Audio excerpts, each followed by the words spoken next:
All right, let's get some screen share going.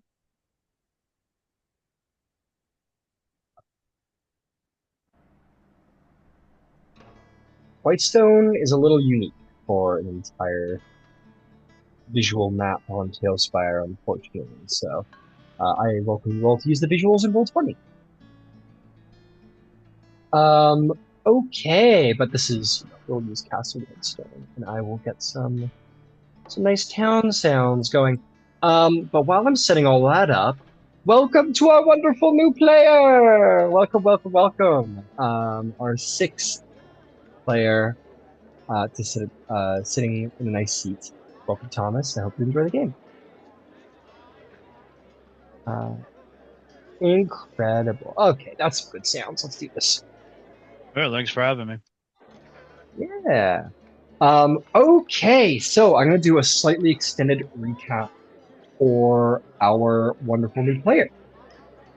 So, the Aurora Concordant, the newest up-and-coming and very diverse adventuring party here in Tal'Dorei. Now that Vox Machina has either its members either retired or found themselves in much larger responsibilities. Now it's up to your Aurora Concordants. They have not only been contracted by the Tal'Dorei Council, but also been made recently honorary members of the council itself. Such has not been done since Vox Machina, and never done by the council itself, as that was Sovereign Uriel who promoted Vox Machina. Anyway, more dump aside, you all had attended the rites of divine ascension, whether High Paladin, now Platinum Knight Finch, and a guard, and there are many, many, many, many, many, many, many other titles. Was made Platinum Knight, Hierophant of the Cathedral of the Platinum Dragon of Amon, and has been acknowledged as sort of a paragon of Bahamut because they made direct communion with the Platinum Dragon and their ASMR nature now acknowledged they are divine sent by Bahamut and should be looked to for how to be a good paladin. Um, how to be a good holy person, apparently. In which Finch told the masses, everything is well. The Platinum Dragon says, love one another, protect one another, and, give the needy. Good job, everybody. And everybody was like, Finch is so great. What they don't know is that Finch's true vision revealed a much more diresome fate if it cannot be prevented. The betrayer gods are on the move. They are selecting champions and arming them with deadly, powerful vestiges that have not been seen yet since the calamity. And the party, well, Finch mostly, has been selected by Bahamut and then reaffirmed by the High Scale Bearer Board of Vasselheim to undertake the most holy quest to acquire vestiges of Finch's own and to select people trusted to carry out the good will of Tal'Dorei itself. And get those people vestiges and armed and take down the champions and the betrayers before whatever grand evil plots that they are planning come to fruition. And so they made their way to Whitestone to begin helping out a little bit around there. They made some previous obligations to Lord Percival to keep an eye on the Parchwood Timberlands, fix up some problems going on there, and they got no shortage of work to do by the local Captain Matthias, who had a lot to do.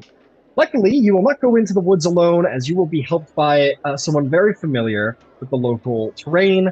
It seems that Lord Trinket shall be playing as your guide as you make your way through the Parchwood Timberlands to do your good works. And both the astonishment and pressure hits the party hard as they realize that the most beloved bear in all of Tal'Dorei will be under their protection. But also, they'll be under the protection of Lord Trinket, and he's pretty cool. So that is where we pick up today. But as you guys all set out to, do whatever you wish to do next, as you have Trinket at your side, we are going to find ourselves at the local Temple of Sarenrae. where the teleportation circle is going to ignite with magical power. And stepping through will be a new person of power worth their own recognition. Thomas, would you like to describe what the various clerics and mages might see as you step through the circle? Sure, but I'd like to say this first. Yes. So my last name is Finch. So every time you say Finch, I look up like I'm supposed to be doing something. Good name selection. Yes. Roughly 6 foot. He's bald. His beard is half, kind of like mine, half black, half gray. He has, you can clearly tell he's some sort of spellcaster. He's got a very large staff with different colored gems kind of floating about it. It's been carved into an image of a dragon, like a dragon in flight. He has orange eyes that kind of flick a little bit as he looks around the room. Nothing really stands out about him except for he just smells like brimstone. He nods and bows. Tormada, is there one amongst you? And he like pulls out like a little script of paper. Pardon me. I'm looking for Platinum Knight Finch. They kind of acknowledge your presence, and one of the acolytes present will say, they just came through today, actually. I would check at the castle. I believe they were headed that way. Thank you. He's going to look around. It is which way? They point to the high hill, where you would see beyond the most massive tree you've ever seen in your entire life that towers over the largest buildings, 3 times the size of the largest building in town. Beyond it, up on the high hill, at the base of the mountains, you see a Gothic castle. They say, Castle Whitestone, sir. Do I need a passage writ or anything? The acolyte will say, I imagine that couldn't hurt. If you have one, sir. But I'm sure if you just ask, they will at least send someone into the castle to tell the paladin. Thank you. And he'll start heading that way. Fair enough. As you go, you are going to see many wonderful sights. You pass through the wonderful city. You see, again, this massive tree. It must be the largest, oldest tree you've ever seen in your entire life. Right dead square in the middle of the town. You are going to proceed to see the House of the Lawbearer, the place where the courts are. You are going to see this bakery that has this lovely smell coming out of it. It says the Slayer's Cake on top of it. There's a little cupcake with a mace sort of sunk into the top of the cupcake. You continue onward. You are going to see in the center of a square a beautiful, unique structure of both architectural beauty and tinkering magnificence, where there are several wound-up dials. It's the image you would see on the far right here on the image. This massive spiring tower with several turning arrows around a spire with statues all fixed to it. It's very beautiful. And beyond that, you will indeed make your way to the gates of Castle Whitestone, where you will see a number of guards standing there. They have these long, strangely shaped, polished pieces of wood in their hands with metal tubes set into the top. Very, very strange looking, what you presume to be weapons as they hold them. And they say, "Halt, who might you be?"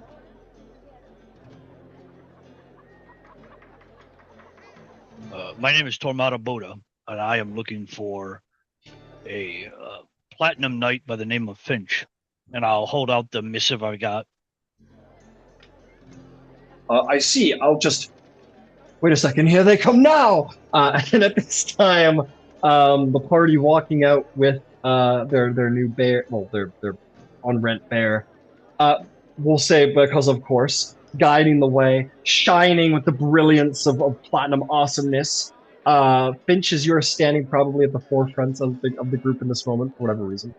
Would you like to describe what you look like as Tormda looks down the hallway to see you for the first time? Yes. Just for some reason, it's always just wind blowing, gusting. No. No, so Finch stands about 6 feet tall. They have a pretty androgynous appearance. They are muscular in their build, but have pretty heavy armor on. From a physical appearance, they have like short, like very light blonde hair. It is like shaved on the sides, like an undercut, and it's like swept off to the side. They have a pretty noticeable and distinct scar down their one eye, and the eyes that you're looking at are amber in color. Besides that, I feel like that's a pretty good physical descriptor of Finch. Excellent. Now, Tomda, I'm going to correct myself. You've probably most certainly seen Finch before. You were probably in Amon during the Rite of Divine Ascension, where basically the entire populace of Amon came forward to see Finch. And you were one of the lucky, contextually few of the populace of Amon, as there were many, many people there who actually got to see Finch on those high steps as they were both acknowledged by the people and then acknowledged by the people again as a paragon of Bahamut. So now you're seeing them up close and personal. This is as much a celebrity, this is as much a rock star as you get in Tal'Dorei as they approach you. And they seem to be flanked with a number of other people who we'll get to in a minute. But yes, they gesture and they say, "Here comes the Platinum Knight now!" And Finch, you approach this individual, this human, this bald individual with a staff in hand.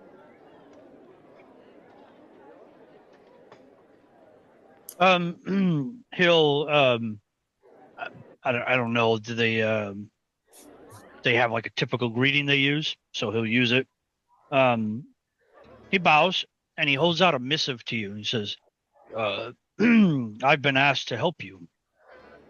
And as literally anyone can walk up to you off the street, here are my credentials."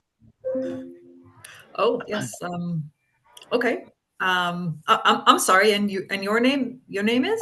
I apologize. I am Tormada Bota. Oh, okay. And I will open up the missive. Please go ahead.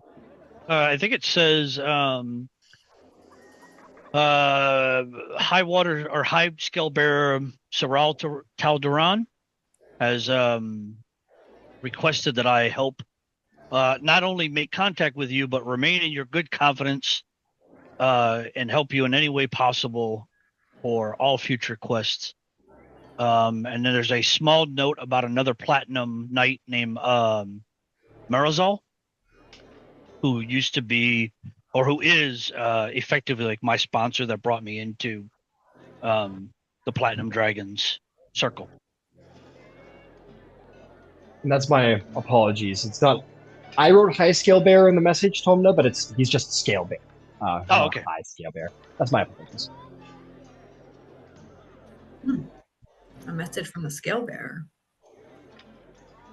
I think there will be some detail in there for both of your sakes about how it essentially is vague and says that Platinum Knight Finch is on a quest of absolute relevance to the Platinum Dragon, and this order comes down from the highest authority, and both of you can infer that probably means that it comes down from High Scale Bearer Vord of Vasselheim, who's essentially the Pope.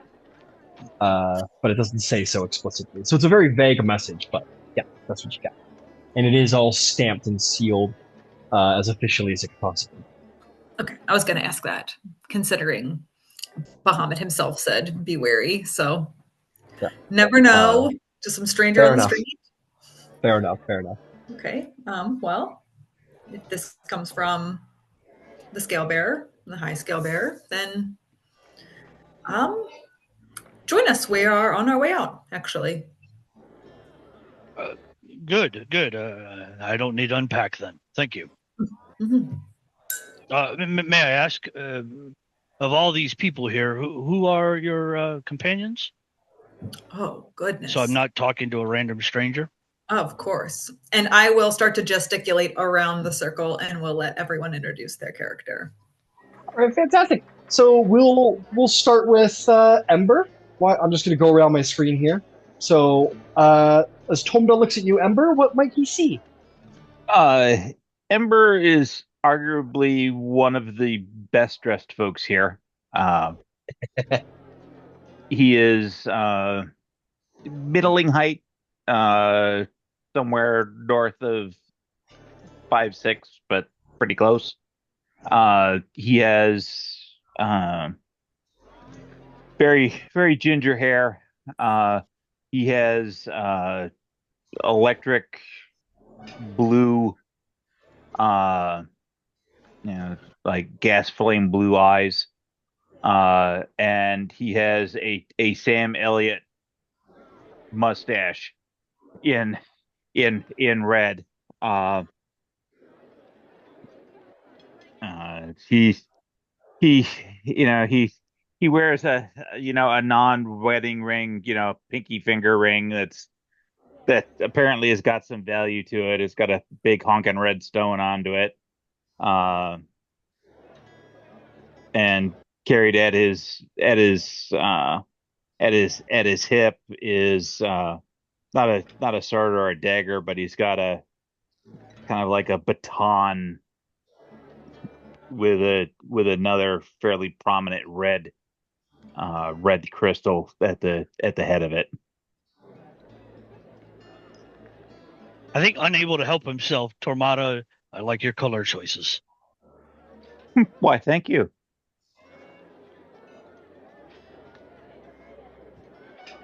As when my token pops up, you'll see why I said that. All over it. So that will be Ember. Yep, moving along. Qiro, you'll be next on the docket. What would Tormada see as he looks upon you? You'd see a bluish green skinned, she looks human except for the skin. Her hair is kind of a darker shade than her skin, and it's shaved in the back and on the sides, and then she has a little bun that sits in the back of her head. She has a metal breastplate on, but you can see both of her arms, and she has tattoos going down both of her arms. And then, just like a plain pair of traveler's pants and boots, she has wraps on her hands. You don't see any weapons on her person. But she has she has a couple piercings in her eyebrows. She has a couple piercings in her ears, which are kind of pointed. And then does have. Actually, no, this is new. She does have a couple scars that kind of go like across her face. Like they look like they're healed, but they're there. Pretty gruesome. Pretty big scars. Hella cool scars. And she's probably, she's Ember's height, if not just a little shorter. Nice. I'm gonna toss in there because there's a couple NPCs. Standing behind Finch, who you would have seen at the Ascension, is this large, as big as a bear or any horse you've seen. This large, gorgeous copper dragon with polished scales that sheen the light. Excellent. It is copper, yeah, Finch? Just in case I'm remembering it wrong. Yeah. So yep, just this big, excellently finned, scaled dragon that stands and looks at you like with genuine interest and curiosity. And we'll get to that. But in the meantime, Drycerin, I choose you. What would Tormada see as he looks upon you? You would see a very simple dressed 6'1.5" blue dragonborn woman. She is probably on the outskirts of this group, just very acting very timid. She will have wraps on her feet that look a little nicer than the rest of what she's wearing. She has you said wraps, right? Not rocks. yes, wraps. Okay, I was about to say. All right, sorry. You're fine. She has both her ears pierced and a nose piercing and a like bull ring nose piercing, and she probably has the straight like a really straight posture of someone who's like formal trained, but that's about it. And just very reserved. So then, another NPC I'll toss in there. You see a slightly graying furred, big brown bear with custom size plate armor. Strapped is a big grizzly bear, who technically has a medium token due to certain mechanical off-table reasons. And that will bring us to our wonderful last. Yvaine, what would Tormada see looking upon you? So, Yvaine has like light lavender skin with fuchsia, like bright pink eyes, and she looks to be half elven. She's about 5'4", with silvery white hair, a lot of it, and it goes like she's got it in a braid right now, and it kind of comes to the front of her body, but it's you can tell she's got a ton of hair braided up underneath there. She's wearing sort of gray and midnight blue, sort of stonework and midnight sky colors, in a split skirt. You can see that she's got a hike that keeps it from getting tangled up if she needs to be able to move.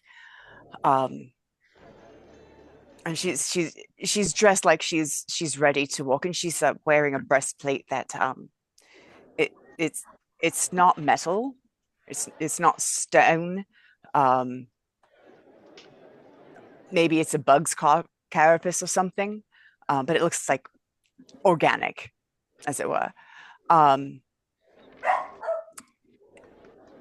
You see she's got a sickle, she's got a scroll case, and a pouch, a silken pouch that's something in it is hanging. It's got a bit of heft to it. And the gnarliest, most like evil looking cleaver, like two-handed vulgar weapon, that is absolutely out of place next to this adorable little half elf. And also with her, she has a bunny rabbit, like a chubby bunny with lop ears and a horn. And that is Happy, her familiar. Yep. What is that, an hamster. Alamarge? Yes. Yeah, good catch. And last but not least, of the crew, but standing somewhat towards, probably near towards Qiro's side, but still towards the back, is kind of not really filling her boots quite as well. She is wearing plate armor and is clearly a paladin of sorts. Shield, glimmering spear is the vision of a paladin, but she does look quite young, and she shows it in her demeanor as she kind of sheepishly stands a little bit behind the rest of these titans here. Perhaps a squire that isn't dressed like a squire either. So you're like, she stands like a squire, but she looks like a knight. You're like, somewhere in the middle. But she has blonde hair tied into a tight braid, keep it out of her eyes. She has big blue eyes and a young woman's face. And that's the team. So with that, you are introduced to everybody. That's Beverly, by the way. and you're introduced to everybody. The dragon, actually, I'm going to say, cranes its head over Finch and kind of, with two flaring nostrils, kind of sort of like breathes in the air around you and kind of and will speak in Draconic, which you will understand, I believe, if I'm not mistaken. Says, "This one smells great." And kind of isn't angered with you or anything like that, but is very curious. I think at that I'll look around, and in Draconic I will reply. I will reveal more when we are no longer surrounded by so many people. The dragon reels its head back, kind of as you like speak Draconic, and this like big shit-eating, serrated tooth grin curls across its face happily, and it says, "Finally, someone else who can speak a proper language." And will like almost push, like not meanly, but just overly excitedly, sort of like kind of nudges past Ember and Finch and sticks out like a giant draconic claw at you. It says, "I am Melisaurus. Welcome." I will grab the tip of a claw and shake it. Tormada Bota. Can I make an insight check? Because I also speak Draconic. Oh shit, that's true. What are you trying to insight? Just like maybe if I can recognize like where he learned this from, like if there's an accent to it, like how he's connected to this language. Very interesting. Make an insight check. Yeah, absolutely, go for it. I don't know. Do colors have like their own tones and inflections? Guess we'll find out in the insight check. That's a good question. It is a very clever question. Yeah. 18. Very nice. I would say. So the majority of Tal'Dorei, as wonderfully flavored by the original Critical Role cast, Tal'Dorei, like the common man of Tal'Dorei, has a sort of like almost British tone, various variations of British. I don't think, Tormada, you would probably have. What do you think, Tormada? Would you have sort of like a Tal'Dorei accent, or is it a little bit more something else? Maybe I think a little it'd be bit more something. like I think it'd be something else, considering where I actually hail from. Fair enough. So we'll say, go ahead. You know, kind of how like you meet Spanish people from actual Spain and then Mexico and all that. They have like that slightly different way that they roll their R's or might click their tongue at something. I think that's kind of how he comes across. So it would definitely not be a Tal'Dorei mainland kind of inflection. Fair enough. I will say this because you were really well, Drystream. Tormada, it's not incredibly thick. And definitely required a check to tell. But I think there's something about the way Tormada talks that tells you that the Draconic is probably was or is primary like common tongue for them. Maybe it's more like their primary language, perhaps. So maybe they came from a community that spoke Draconic. More than that, you can't infer. And let me know if I'm ever getting anything wrong, Tormada, by the way. I'm not trying to make lore for you if I'm wrong. Oh, no. Well, you are, I mean, so it works for me. Oh, okay, cool. But yeah, feel free to tell me no if it doesn't work for you. So yeah, you infer that. Like, definitely probably not from Western or Amon. Probably from somewhere a little bit more exotic. I'll just take that in and keep an eye. I think now that everyone's actually close to him, they can see that pretty much from the chin down, he is covered completely.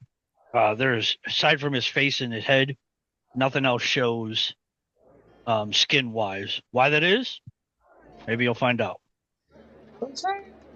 I will, if I'm not mistaken, throw out there that it is winter. So I don't know if that would I don't know. Maybe dry string. You kind of catch something at that. There's a very intense attention to being covered, whereas for the rest of you, it's like, oh yeah, it's one piece cold. Fair enough. So yeah, maybe that's an. Yeah, go ahead. I would think that he probably is radiating some heat too. Yeah, that's probably fair. not That's a lot, perfectly but fair. definitely hotter than the average person. All right, so and then we'll put that in there too, Dryster. And you notice that the ground around maybe the snow around his feet has melted, just around his boots, nothing too crazy, but still pretty interesting.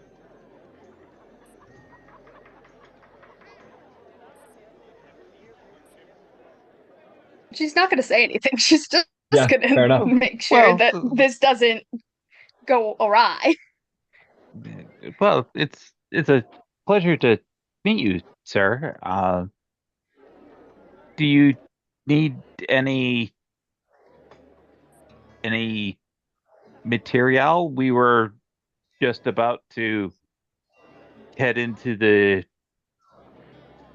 woods for sundry investigations. I am. First of all, it's Tormada. You do not need to call me sir. I have no honorifics. At least none that are important to anyone here. No, I am packed and ready to go. As he turns his shoulder and shows you his backpack. I came prepared to do whatever you need done, within reason. Well, I will be the first to admit I have absolutely no skills in any type of tools. So, you want something blown up? I can help you. Really? That sounds like a challenge. Well, so are you actually speaking of demolitions or arcane work? I mean, both are wonderful. I'm just wondering what your approach. I am fascinated by demolitions, but aside from a couple alchemist fire, no, everything I can do is innate. Oh, excellent. Well, can I make a quick insight check or perception check? I'll let you decide. I just want to check what kind of armor he seems to be wearing. Oh, no check required. You steer your eyes downward to the chest area and see nothing. Okay. Just robes. Unless Lots there's of something. robes. Yep. Unless there's something underneath those robes. Nope. And it doesn't look like it. I would say probably at first glance, it looks like he's probably wearing 3 layers of clothing.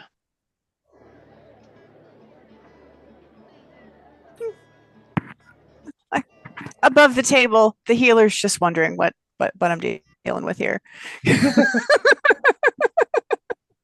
That's all. Cool beans. All right. Above the table, I have quite a few hit points, so you shouldn't have to heal me very often. Yeah. We'll say that fellow looks sturdy. That's what we'll say. It looks like a sturdy fellow. He doesn't look like he's knocked over. He doesn't look like he's going to get knocked over by the common cold. I imagine, based on his height and weight, he's probably wiry. Yeah, a difference between strength and constitution for sure. I think on just preliminary glance, he has the build of someone who isn't meant for much labor, but by the color in his cheek, he looks like he could take a hit. He could take a punch. So he's a cross-country runner. Yeah. And I love that. Good to know. Good to know. Wiry but sturdy. And okay. above the table, as we are about in the woods, sort of passively, Yvaine wants to be looking for if there are any injured animals, particularly young ones that are in need of rescuing, etc. Understood. injured animals. We'll be on the lookout. See how many of those are around. Okay, so you guys are going to make your way to Goldrick's Gate and enter the Parchwood to go do some do-gooding. Yes, sir. That is the plan. Wunderbar. All right, let's do that. Trinket sort of, and as you guys get to Goldrick's Gate, kind of turns around and kind of looks at the party, kind of, sort of groans at you and gives you like a look of expectation.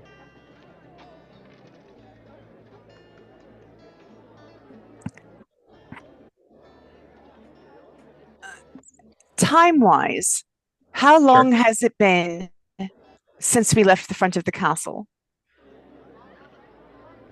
Oh, like since you met Tormada and are now standing at the gates?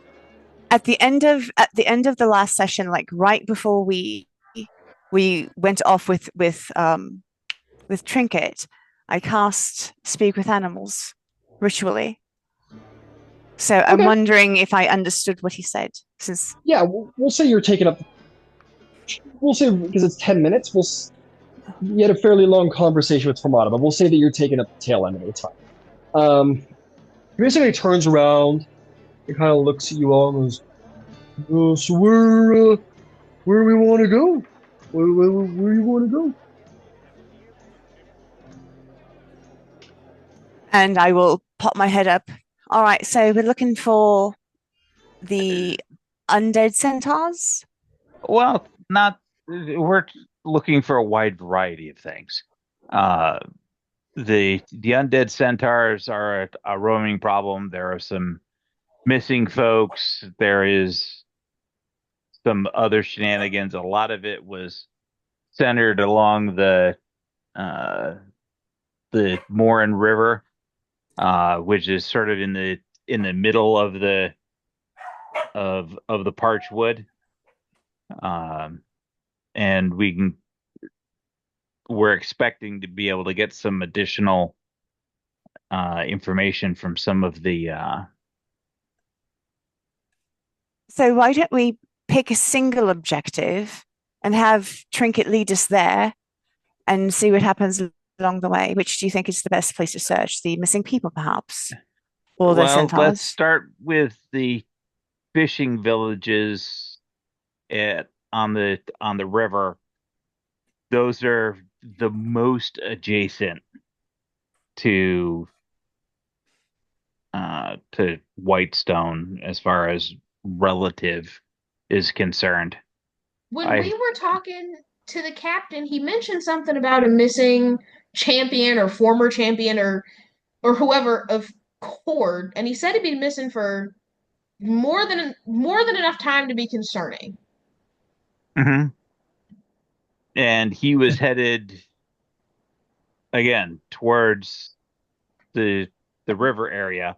The fact that the fishing village folks are seeing shenanigans, there was just a lot of locus of activity all headed kind of in the same general area. That is right. I mean, even though I did kind of rush for us to get out here, if he's been missing for that long and they're that concerned in our trek to that area, maybe just keep an eye and ear out, I guess. I mean, I have to assume by now he's either not here or there's something that kept him from coming back. Well, I mean, we certainly aren't going to turn a blind eye, but we don't have a scent. We don't have any of his material possessions. We lack the ability to actually find. If I may, let's get to a fishing village, right? Because Trinket can actually do that. If something comes up along the way, great. If not, that'll be a good place to regroup and ask more questions. Sound reasonable? Absolutely, which was exactly my thought to begin with. I will convey all of that and bear to Trinket. You talk and he kind of kind of nods, and then you say fishing village, and he goes, "Okay." And he turns and starts walking towards fishing village. And as he goes, isn't going to be too difficult the travel here. During this brief travel, can I enlighten the party to some things? Yeah, absolutely. You guys begin to make your way into the wood, and I mean, he's a bear. He's not too talkative, and Yvaine's speak with animals quickly wears out, and the bear just starts lumbering along through the wood in the sort of southeastern south direction. And yeah, take it away, Tormada. He'll start by looking at Finch, and he'll take in the whole group when he says this, but he starts by looking at Finch. I must warn you, though, as I join you, that I have at least 3 people that are attempting to remove me from this planet in a rather hostile manner. You could have led with that. I feel like that would have been important to know. I will tell you that yes, but I didn't want to say it in the city. And as I'm going to tell you this, you'll understand, I hope. Fair. And if you need further acknowledgement of my deeds, I do have a letter from my partner Maxwell, who can verify a lot of this. I am a sorcerer with an affinity for fire. It is not my only talent. I do have the ability to dispel magic and counterspell magic. But for the most part, it's pretty straightforward. If you want something blown up, I can help you. I seems a little hesitant at this part. Like he's trying to pick what he wants to say and how he wants to say it without it coming out really weird. I was once a disciple of the Scaled Tyrant. I would like to say not of free will, but that would probably be a lie. I was groomed to be what they called an aspect of the Scaled Tyrant, which effectively this cleric came up with this idea to find and train sorcerers with a specific element in mind, fire, poison, ice, etc., etc. Long story, very short. A coup happened. It was revealed that I was to be a sacrifice. Well, I didn't like that. And I ran. And I've been running for the last 20 years. I do know that for a fact that 2 of the aspects are dead. The black and the blue. Or, I'm sorry, the white and the blue. Both who I killed. The green and the black are still out and about. Where, I don't know. The last I heard, one was in Marrakesh, and the other one was out on Wildmont. But that was years ago. The reason I'm telling you this is because simply I bring powerful enemies, and I could very well understand if you do not wish to partake of that particular conflict when it does come and find me. You don't just bring powerful enemies. You speak of the Scaled Tyrant, who is the sworn enemy of the Platinum Dragon. Yeah. Okay. That's cool. He kind of like gets like a quizzical eyebrow. Cool. I've never heard that used in that phrase before. Yes, that is a very interesting predicament for many reasons. We too have are no stranger to having outer worldly entities chasing us down and trying to eliminate us from the planet, I think is the wording that you used. Creatures that predate the almost time itself. So that is an interesting fact that you bring forward. Well, again, in fairness and in all honesty, I do not want, should we stumble upon one of these three individuals, and he will tell you their names, which I will share with you now. There is a cleric named Traldath Misel. He is a disciple of the Scaled Tyrant. The aspect of the black is named Zarola Wild Shadow. She is a female gnome. The last I saw her, she dressed like a kobold for some reason. I don't really know why, but to each their own. And the other one is Wellsorn Olagorn, who is the aspect of the green. He's a drow sorcerer. Lots of purples, lots of greens, and likes to paint himself very white. I don't know why. Again, they each have their own idiosyncrasies, I guess. But well, I think in learning this, I would probably want to consult with the party, to be honest. We have very powerful enemies already after us, champions of the old gods and whatnot, and adding 3 more to one of the most powerful, if not the most powerful, I suppose, is a lot to take on. So I do think that I would consult the party about their willingness to travel with somebody who brings on that chip on their shoulder, if you will.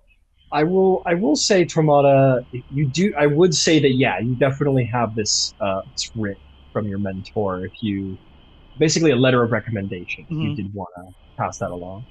Yeah, which I'll hand over to Finch. It's the outer wrapping is just leather, but once you open it, it looks like a carved 2-headed dragon, one on each end. Like those Chinese finger puzzles.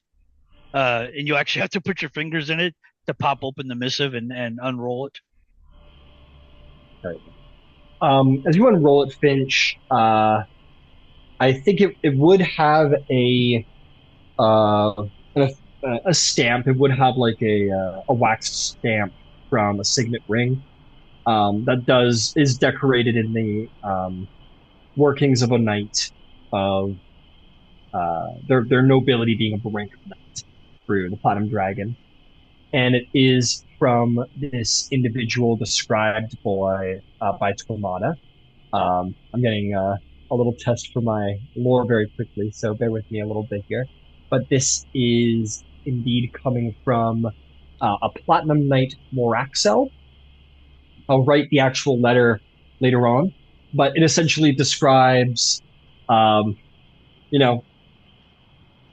Moraxel is. He says, "I am, to whom it may concern, I am a Platinum Knight of the Platinum Dragon, have been for many years. I am lesser known, for my questing has been one less of fame and more of service.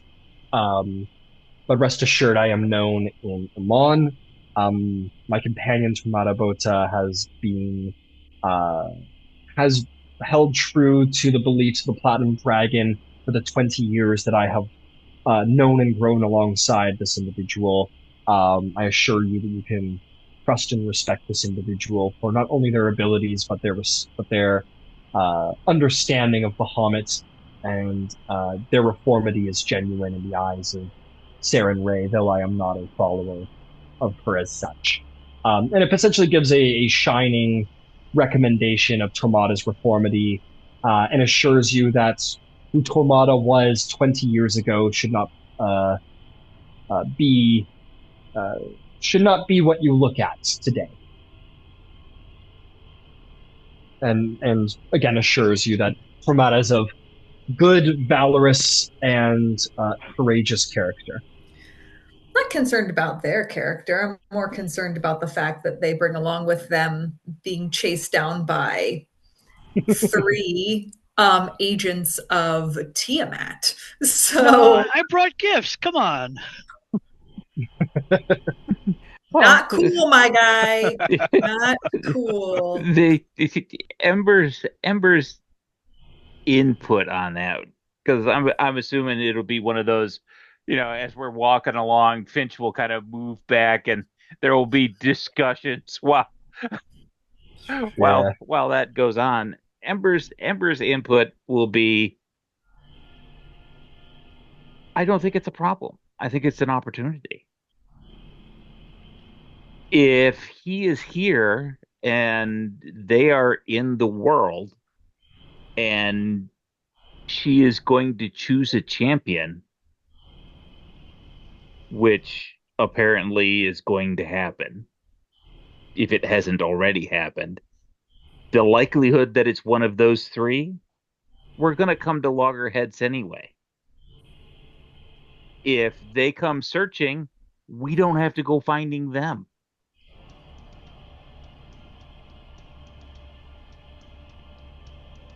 That's a good point. But that's just my take. I completely agree with Ember, actually. It just saves us time, really. If we can conjure up an image of them, hell, we can go looking for them. Probably not at all what they're expecting, once we've got some free time after dealing with the Parchwood and everything else. Mm-hmm.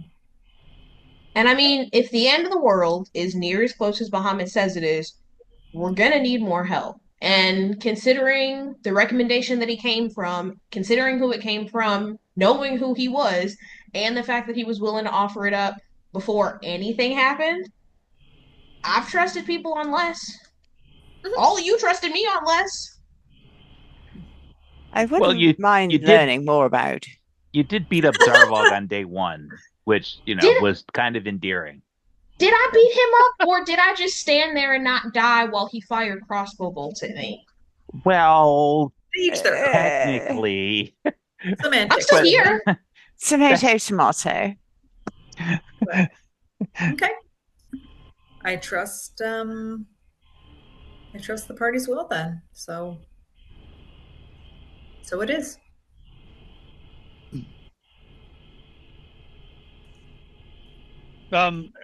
So, when you've made your decision, whether it's good or bad, Tormada will nod.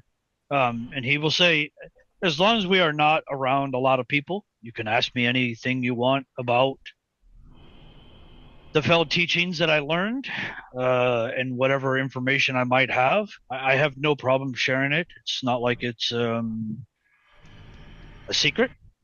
I mean, yes, I don't even know what to call the we'll call it an event. The idea that someone could train people simply to gain power is commonplace. I mean, I could tell you anything you want to know about it, all the way up into the ritual of sacrifice. Beyond that, I don't know what it's supposed to do. I've never found any information about it. But at some point, should one of us be sacrificed, whoever does it will gain some power.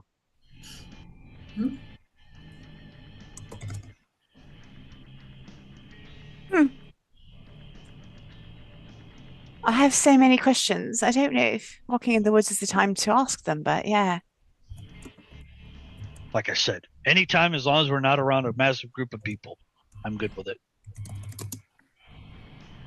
Good counter question. How much do you know about all of this? And Qiro kind of gesture to Finch and kind of Bahamut in the whole. Like, how much did they tell you before they sent you out here? Not very much. I will tell you that my quest, along with Marizol, was simply to find enclaves of the Scaled One, or the Scaled Tyrants worship, and destroy them. I wasn't so much involved in the collection of materials or information. It was more the tracking and then destruction. I am aware that you all have been tasked to seek out powerful artifacts. One, to keep them from the hands of our enemies. Two, to do whatever it is that you've been guided with by your various deities.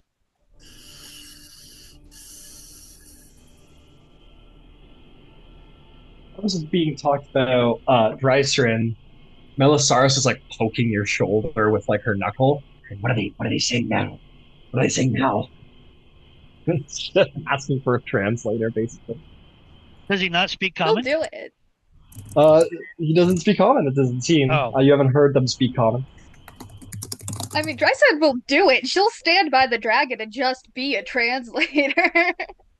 It's not difficult, and she likes the dragon. Nice.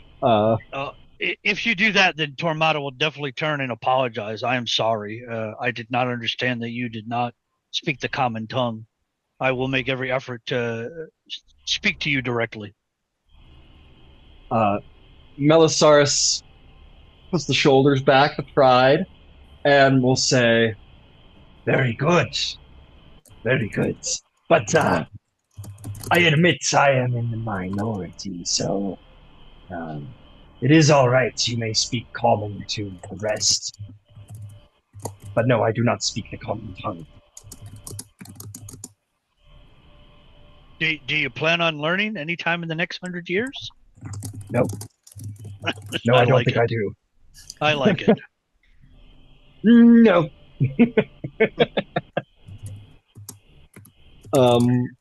So I will say Melisaris does bounce between like asking Drycerin, what did they say now? And then Yvaine, as you're like la, la, la, looking around for injured animals or cool animals. I think Melisaris is equally interested. Like a little bird will fly by him and he'll be like, oh, wow. Nature's great. And definitely since their transition to copper, it seems much more interested in like critters and creatures too. So you two seem to be having a common interest there. That's all from the NPC. Peanut gallery. NPC peanut gallery. Yep. And to help, as we're moving towards our objective, to help, ease some of the worry of the party. If you want Tormada to walk in the front, he will. He doesn't phase him. Nice. Otherwise, he'll go wherever you want him to stand. I mean, are you a tracker? Do you scout? No. Why would we want you in the front then? You'd just be all noisy and give away our position. He shrugs. You're right there. I think Beverly will poke your arm. I think he's like meat shielding us, I get it. He's being nice. No, it's fine. We have meat shields to do the meat shielding, and we have trackers to do the tracking, and Actually, we're a little light on that at the moment, and sneaking is right out. Our guide and tracker is a huge bear wearing armor. We are going the full Finch route. We're not sneaking anywhere. Yeah. We might have some I have enough things that play a cancel out my marching tune. noisiness. Recall your most recent Ren Fair where you heard that one guy walk by in full plate, and imagine that on a bear, and yeah. I would also like to point out the bear is at the front of the group. The giant dragon, just because the dragon changed colors does not mean it got any smaller. That's in the back. Yeah. Which is quieter though. The scales are a lot sleeker than Trinket's plate armor, in fairness. But we'll be fine. It's just a different modality. Yeah. I mean, should I pass without trace? Should I try? Should it? It seems... only when we get to the spot where it may be necessary. All right. Because as it exists right now, if it's bad and it's intelligent, it's going to take one look at us and it's going to go somewhere else. If it's Or bad doesn't, and and it's we pick- dumb, This is true. Yes. Then Yvaine, you get new armor, and we get dinner.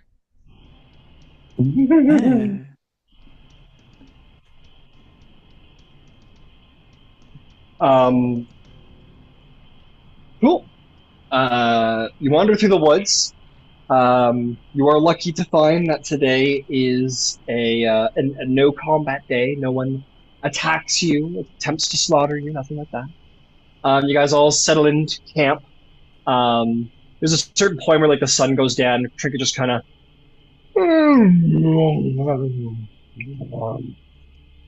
just lays down, just like picks a spot and lays down. You're like, okay, time to set a camp. It's a little camp.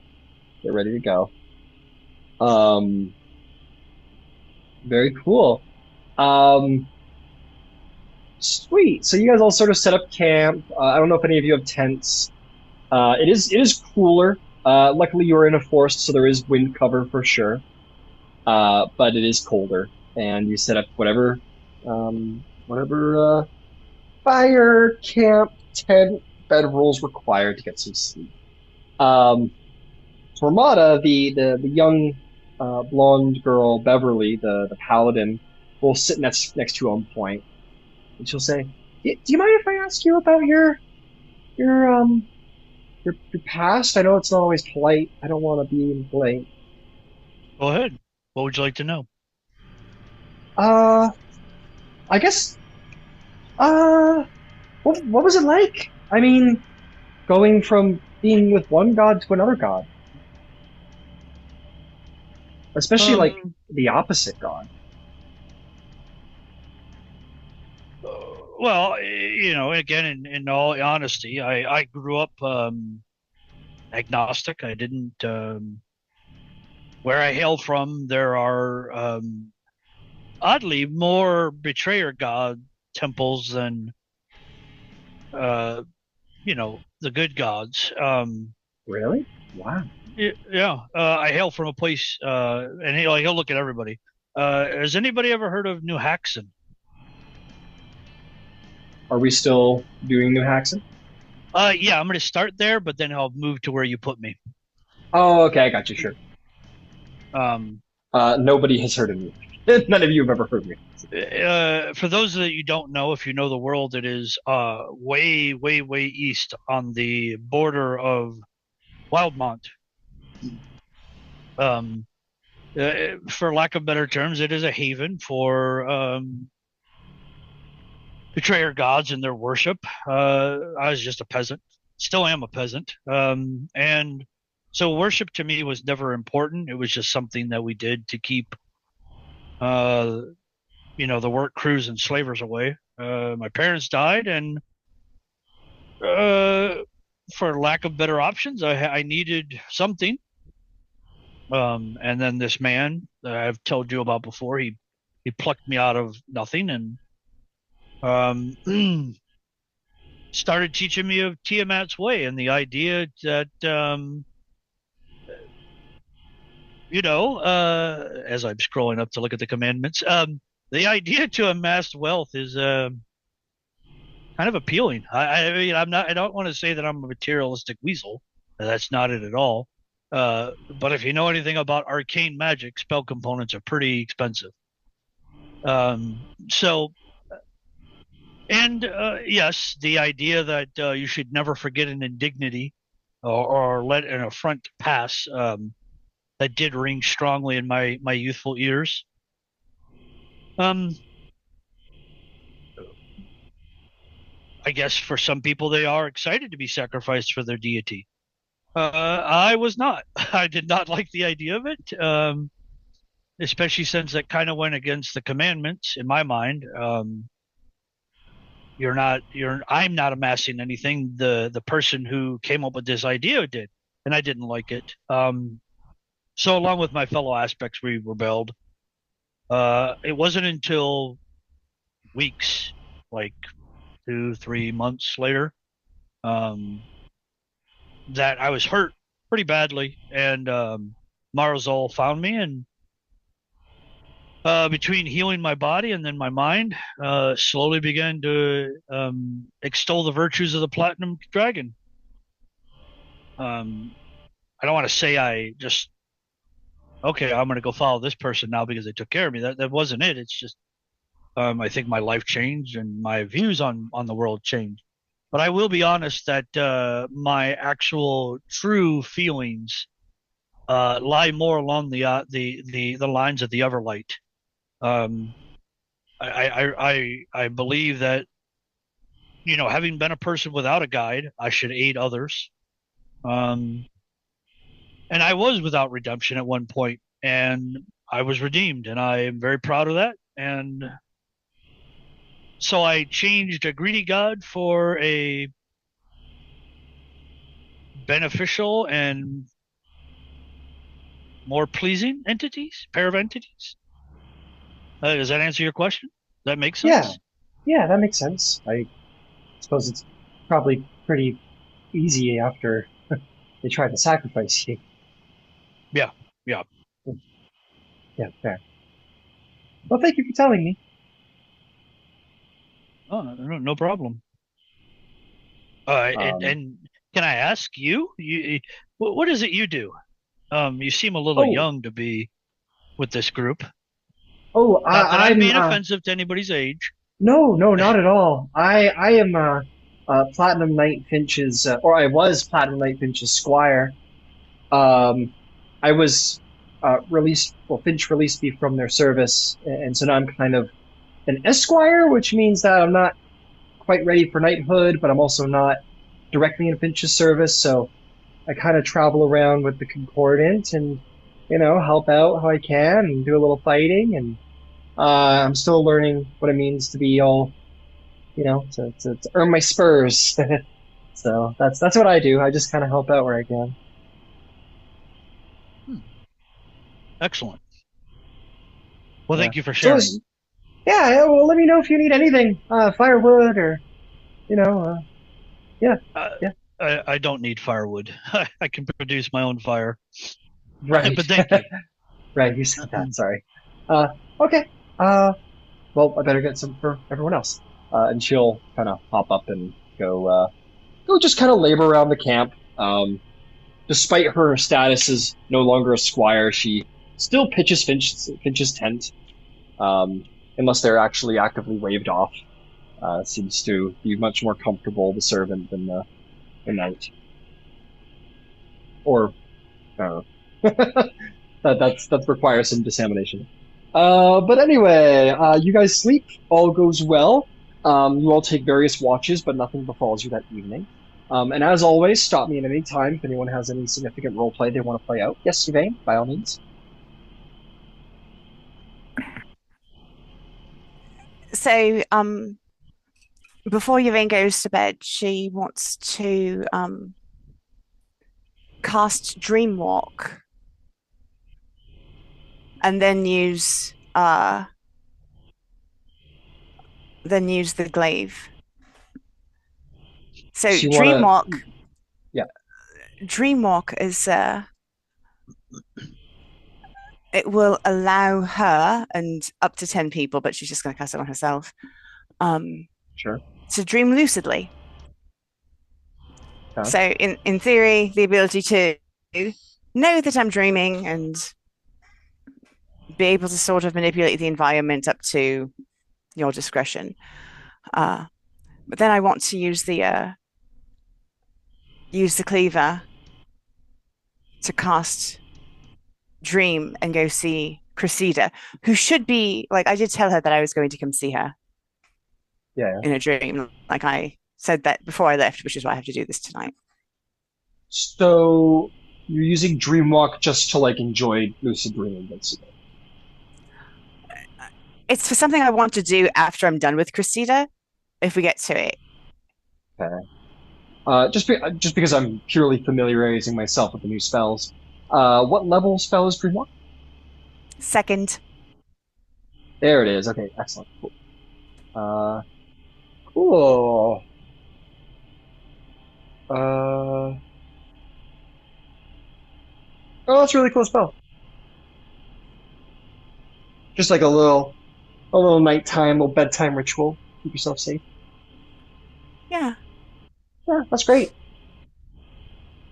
Okay, cool. Sweet. Okay, you cast Dream to connect with Cressida Holt. She is not dreaming at the current moment, but she is asleep.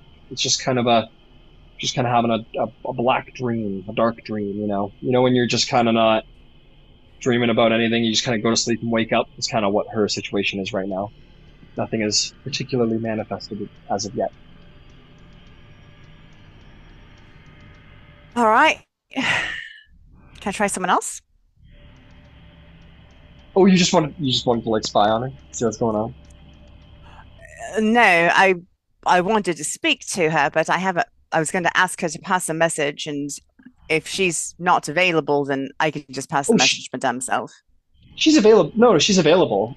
Because you can, with the dream spell, like create a dream and a scenario to speak with her with. That's just.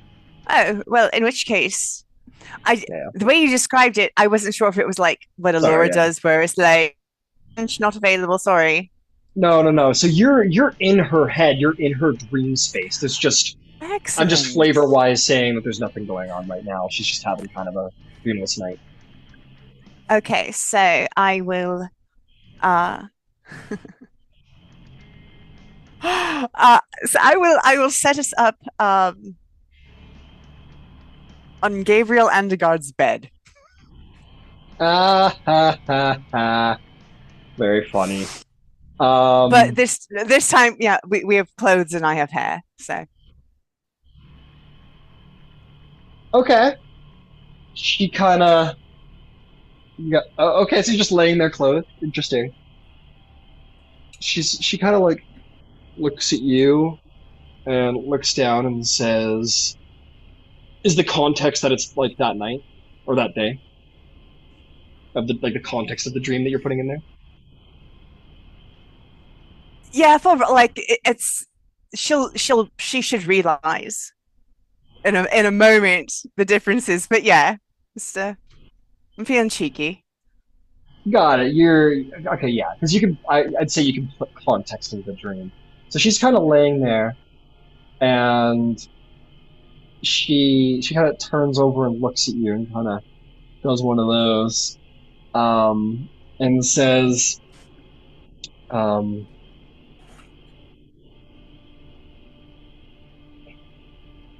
I hate to like make a fool of her, but she doesn't know she's in a dream as of yet." She kind of just like hits you with like this, I can think of a better way to use this spell. Indeed, you already have, dear.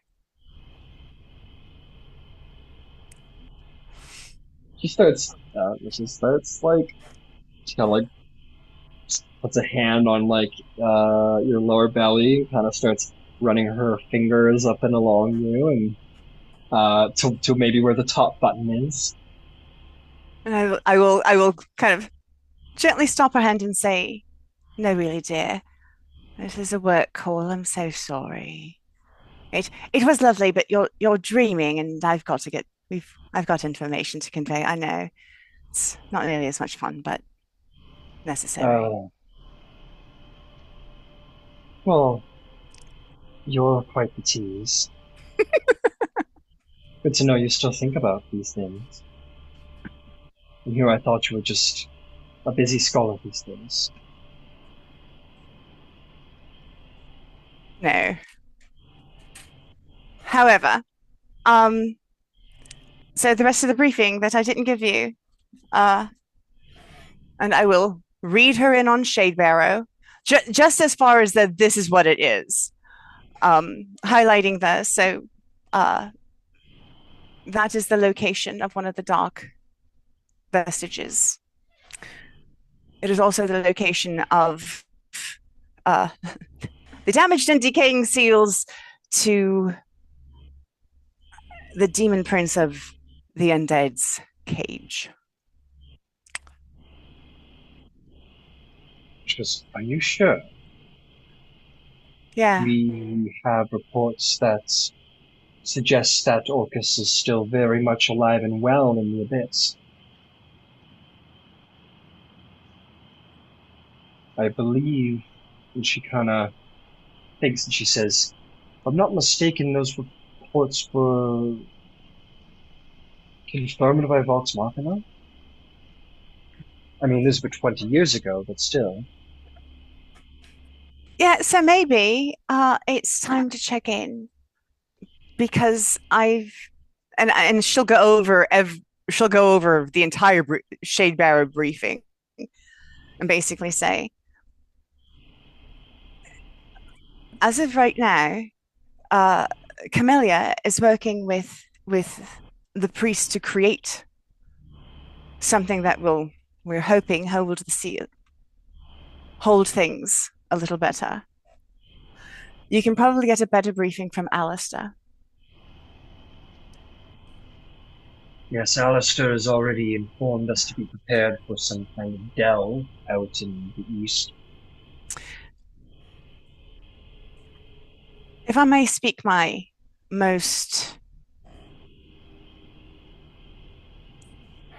deepest concern, right? I'm simply saying what could happen, not what I think is, for any reason other than I acknowledge that it can. If Orcus's vestige is in this place, the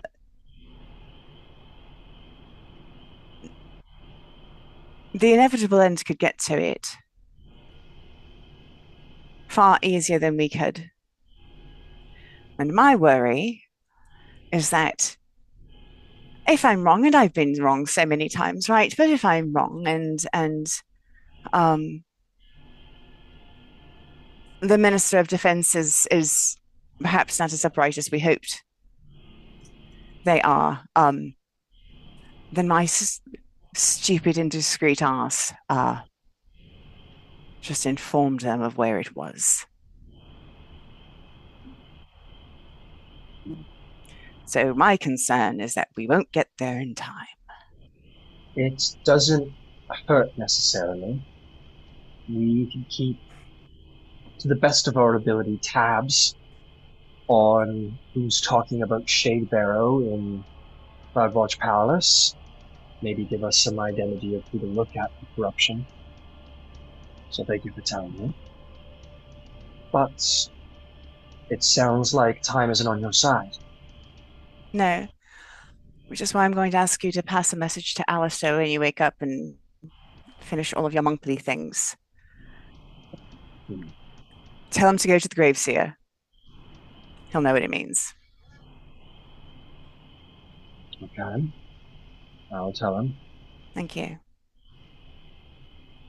So long as you start turning your attention towards Shadebearer, then. That is exactly what I'm doing. Alright. Waste no time, Yvaine. Sounds like you can't afford to. No, I'm on it. I'll keep you posted. She'll nod. And look around and be like, so now what? Kind of look you over. Yvaine's just going to arch her eyebrow and say, oh, I mean, it is your dream. By all means. And some of you might see Yvaine smiling in her sleep. And that's how we'll leave it there. Perfect. That's exactly where it needed to be left. Yep. Having a nice dream. Is it okay? And with that, the sun will rise on the cool, cold air of the Parchwood timberlands. Bring! Welcome, good morning. The weather is... No, that doesn't happen. But the bear definitely... I'm gonna just roll for it. Because it's funny. Qiro, you wake up to see Trinket's snoot dug into your backpack, sort of munching away. You're muted, by the way. Hey, Ember. Yeah. You said you can make food and water for this whole trip, right? Oh yeah. Oh, great, because the bear just got into my stuff. Also, Yvaine, Yeah. the bear got into my stuff. The bear looks over at you, Qiro, after licking his chops. You are out of rations now. And licks you upside the face. Like a big, big wet kiss right up the side of the face. Very happily. Very thankfully. Oh, Qiro. That was so sweet of you to offer Trinket the food. Yeah, you know I mean, what that would is be what you even did. sweeter Yeah, if I actually did. did you leave the food within Trinket's reach? I didn't think he'd get through the bag of holding, so no. He's a bear. Do you Very smart. understand? Do you understand how bad the fish smell has to be? I lived on a ship for the first 20 years of my life, and now I smell like fish. Oh. Perhaps you will start thinking, that does make sense why Trinket has been hanging out around Qiro a little bit more than the other party members, perhaps, now that I think of it. That lovely fish smell. Can we go? Can we go, please? It's in my ear. Oh.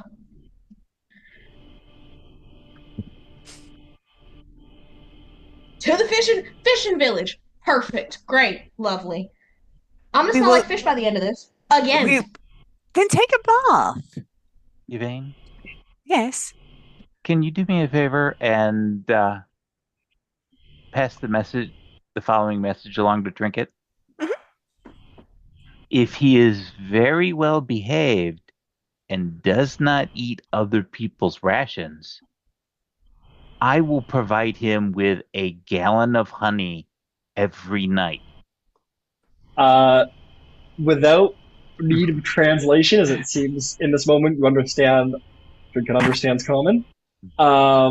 He sort of starts kind of like bouncing around happily in front of you, Ember, like sort of moving his weight around in front of you, almost dancing.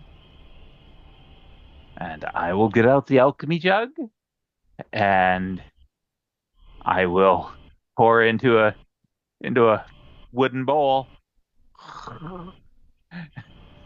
Because that's one of the liquids that it can produce. Trinket walks up to the bowl and sits down on his rump, picks up the bowl with one paw, and Winnie the Pooh just starts happily licking up and slathering honey into his mouth, and is happy as a bear with honey. So the bear eats my food, and then he gets honey as a treat. Great. It's reward. Once again, how fast can we get the show on the road exactly? I will say at that point, Trinket has quickly slurped up whatever Ember could produce, maybe just like a little taster. Just kind of leaves the bowl on the ground and kind of gives you now a lick, Ember, gives you a big wet kiss along the side of the face, and turns around, starts lumbering down through the woods in the same direction. I reckon we should follow. Okay. All right. You guys travel for a large part of the day. And lo and behold, around the end of the day, excuse me, sorry. As it's getting later, into the 7th hour of your actual travel, not including, rests and so on. Melosaurus kind of comes, because Melosaurus takes off here and there, like they're a dragon. They fly around. They have fun. Shows up and kind of makes his way up to you, Yvaine, and kind of like with his snoot, kind of nudges the back of your shoulder a little aggressively to get your attention. Not aggressively, but you know what I mean. A little forcefully. He's a big guy, and kind of makes it like it's like here, and then kind of turns sharply into the woods and kind of lumbers away from the path Trinket's taking you guys on.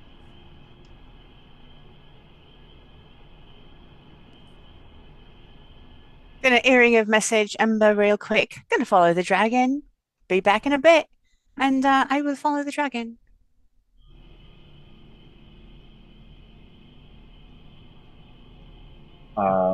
You don't go far. It only takes about 2 or 3 minutes of following the dragon, certainly leaving the rest of the party behind. As Yvaine disappears with Melosaurus. And you come upon a pool of water with 4 little animals sleeping at its edge. I'm gonna say like 2 squirrels, a rabbit, and a fox sleeping at its edge. 4 animals that you'd never see together in the wilds. All just like sleeping. Weird. Melosaurus just like gives you the same like awkward dragon like serrated grin as if to be like, look. and she will say thank you and bow just a little, and she's going to go up to the animals and check them out. Okay. Make me a medicine check to check out the animals. They don't stir as you approach. They seem to remain asleep. Even stranger.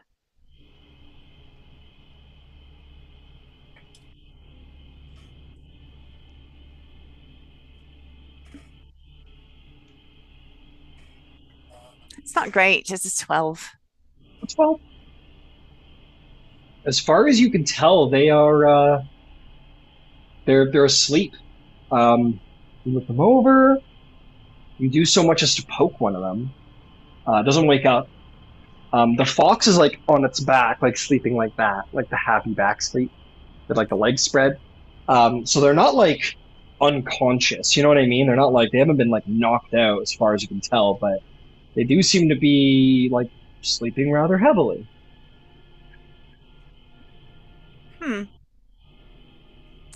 Well, I'm going to go ahead. Happy bounces over and is like looking around too at the water as well.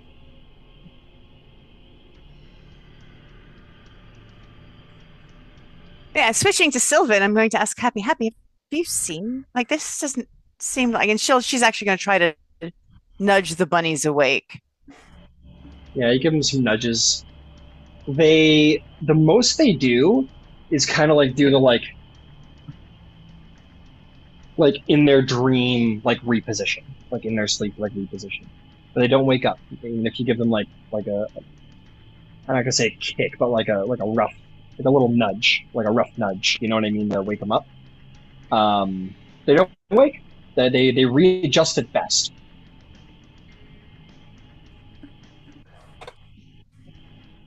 All right. Go ahead. Happy takes their unicorn horn and goes up to the water's edge and just like touches the surface of the water, and you're gonna see very quickly this like single circle of ripple make its way to the water's edge, and then you realize that the water is like perfectly, like it has been and still is perfectly smooth, like a mirror. I would like to investigate the water. How so? How would you like to investigate it?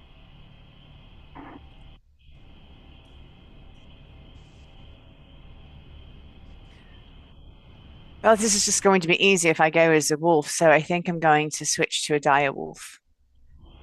All right, you become a very large, almost Melosaurus-sized wolf in this moment. And then do what?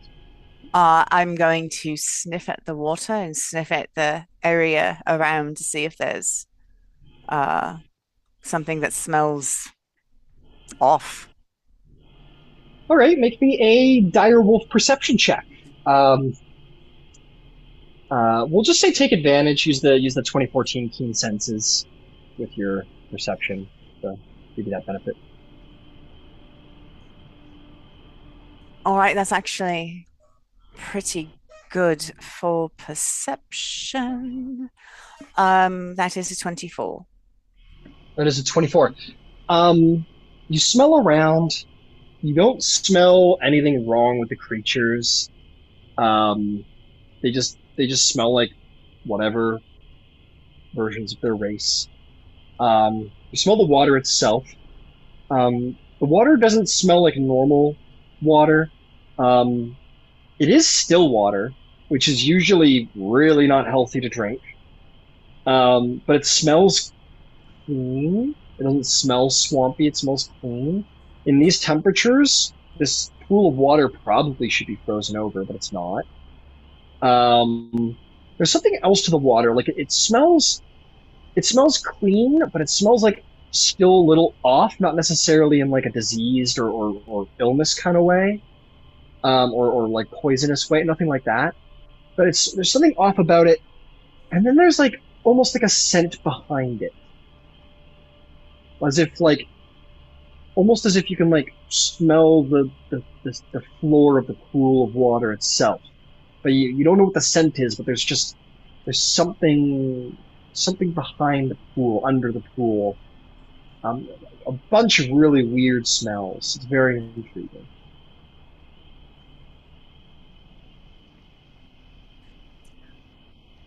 Hmm. Well, I guess I'm going to go pad off and let everyone else know that they should stop while I investigate further. So I'll go.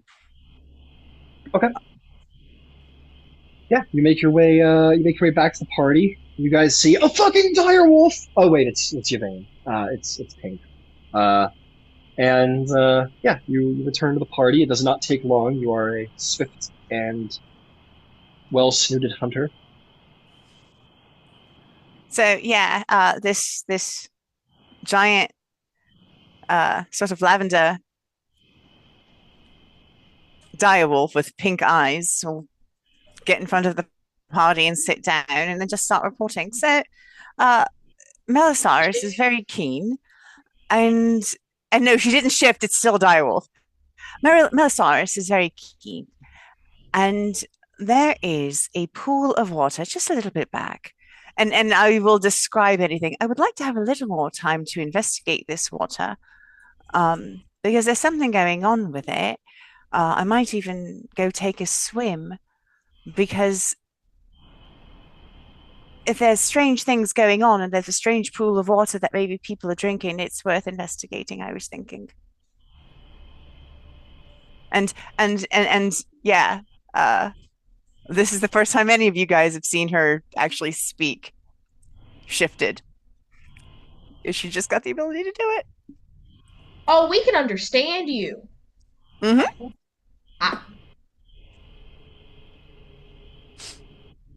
If you want to look at the bottom of a pool of water, I'd argue that you've got one of the best people here to do that, depending on how deep the water is. Well, actually, for me, it doesn't really depend on how deep the water is. Just if you want to look taken, I can look. Yeah, let's go. Still water should be rancid, but it doesn't smell of decay. It should be frozen, and it didn't seem like it was fed by a thermal spring or something that would make it. It's weird. We're here to investigate weird. We should check it out. Might as well. She'll Before you all leave, do you and Dryson will speak to both of you. Would you mind if I cast Bless on you? No. I don't like Oh, the sound of never. this. I'm sure. Never. Thank you. Thank you so much. I would never complain about a blessing. Thank you. And Not this the holy application. symbol that she wears on her belt, she will just kind of touch, and which it is of cord, but it looks like a really fashionable belt, like wrap belt buckle thing, and just lay that on you. Right. Bless has been cast. The spell Bless. As a reminder, it is a minute-long spell that provides a d4 to saving throws and attack rolls. But yes, a Bless is. A Bless is placed. All right, what pool am I jumping in today? And she'll pad off as a direwolf, and we can get to the pool, and there'll be the little creatures that she'll knows about, the fox, and see if she can like tickle its belly and get it to wake up a little bit. Got it. As you guys are wandering along, Tormada, you wanted to say something? Yeah, he would say, I do not have the means to detect magic nor identify it, but if you think that it bears really looking into it, I do have quite a powerful spell called Legend Lore that will allow me to gain some insight into it. But it does take a bit to cast. Let's get there first and investigate. And I love this spell. I don't know this spell. I love this spell. That's wonderful. So I mean, yeah, we can get back, and Qiro wants to jump in. In the meantime, as you're making your way, it doesn't take long, but like a 10-minute walk back, because at the back, Finch Belisarius comes up to you. She says, she speaks to you and says, "Tell me, Finch, why are we out here?" Why are we out here? We are defeating centaurs and looking for lost hunters. Yes. I thought we've been on the same page about what our mission is. Is this our mission? Is this what Bahamut dictated to you? Oh, that's such a philosophical question. Not really. I mean, it is. It was pretty direct statement of what he wanted you to do, I thought. Yes, and I feel like it's not so black and white, right? Yes, I understand what his mission was, and sometimes there are side quests to get to the main quest. Right. Is that what we're doing? We're getting to the main quest right now. We're defeating a random pack of centaurs to defeat the champions of the betrayers. This will somehow lead to that. Who's to say at this point? I feel like there was some time point in my life where I thought things were more predictable, and now I'm going week to week, almost getting assassinated, and then finding out we're being followed by, betrayers of Tiamat. So I can't really say, honestly. I feel in my heart, in the party's heart, that we understand our mission. And we know what we're supposed to be doing, but if at any time this feels like we are straying, then of course you and I I just showed Yvaine a pool of water and some ducks, and now we are deterring from protecting the fishermen folk to go look at some foxes and squirrels. Is this not the definition of ADHD, as you call it? It sure is. And that is the vibe of this party. I know that you're still very new. And perhaps Bahamut did not vibe check well enough when he assigned you this holy mission to save the world. I never said it was my vibe. It is the party's vibe. Trust me. But I can't be wandering off alone. Surely I'll be meeting Bahamut sooner than I had planned, if that's the case.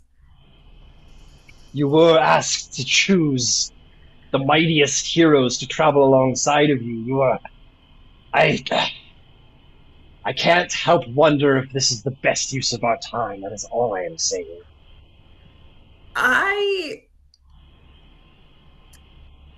You... Yes. Okay, yes, I hear what you're saying. The mightiest of heroes. I feel like, again, that is... I want to believe that my adventuring party meets that criteria. And we've been given support from the Scale Bearer. This new... The Scale Bearer sent you a really powerful sorcerer in trust. Yes, that's great. And so I Do you feel yourself living up to expectations? Platinum Knight? I never do. That's the whole point. So you're just not going to try? Wow. We're doing this here in the woods right now. You're picking up. Well, it seems like we're going to be here for many days, so why not? Let's talk about your childhood trauma, shall we? I don't care for... I mean, I do, actually. I do care very much for your childhood trauma. I'm sorry that you're... sorry that you were raised in a noble house and were fed well and everything. And with a silver spoon. With a silver spoon. Yeah, you had a silver spoon in your mouth and a loving family and all of that. And had a great destiny placed upon you. About a year ago. I don't know if that qualifies as childhood trauma at that point. It was about a year ago. It's actually current trauma. Oh, yeah. Well, if service to the Platinum Dragon is so traumatizing, why didn't you tell him to find someone else? It's not. I have faith in the missions that I've completed with this adventuring party that these are the right compatriots to travel with and to complete the mission that I was charged with by the Platinum Dragon. Yes, it can be very frustrating when we go off on a several week-long escapade into a forest.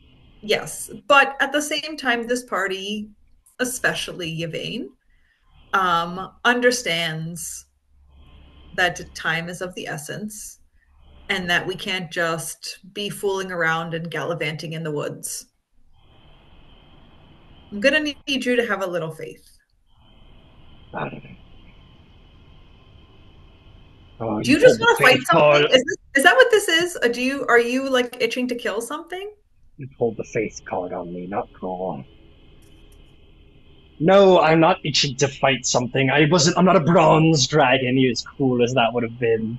No, I'm actually quite ecstatic to be here, but I'm also super ecstatic about, serving Bahamut. Same. No hype about Bahamut. I've made my peace known. I am not in charge of you, but I want it known that I don't quite understand why we're here in the grand scheme of all that has happened. I hear you. And I think that as we build our relationship, you need to trust in me. And if it feels like we are continuing to be drugged down further and further away from what our mission is, then that's when I will turn to you, because you are my partner, and we will decide what we want to do, even if that means splitting from the party. I have faith that your party is perhaps the strongest that Tal'Dorei has to offer. Perhaps they need pointed. Perhaps. Maybe. That's all. I will let you all examine your small pool of water and sleeping creatures now. Enjoy. Enjoy. Thanks. Obviously, Tormada and Drystrin will have heard that. All of that communication. Meanwhile, you have all made it to the pond, probably have made it to the pond somewhere in that conversation. And Yvaine, you poke the creatures, they don't wake up. And all of you see this. You see this silvery smooth surface of this pool of water that's probably no bigger than like a 10-foot diameter. And yeah, these four creatures asleep at the edge of the pool. And no matter how much the imposing direwolf pokes them, they do not seem to wake. They stir at best. So they're not dead. That's good. Are we assuming they drank the water?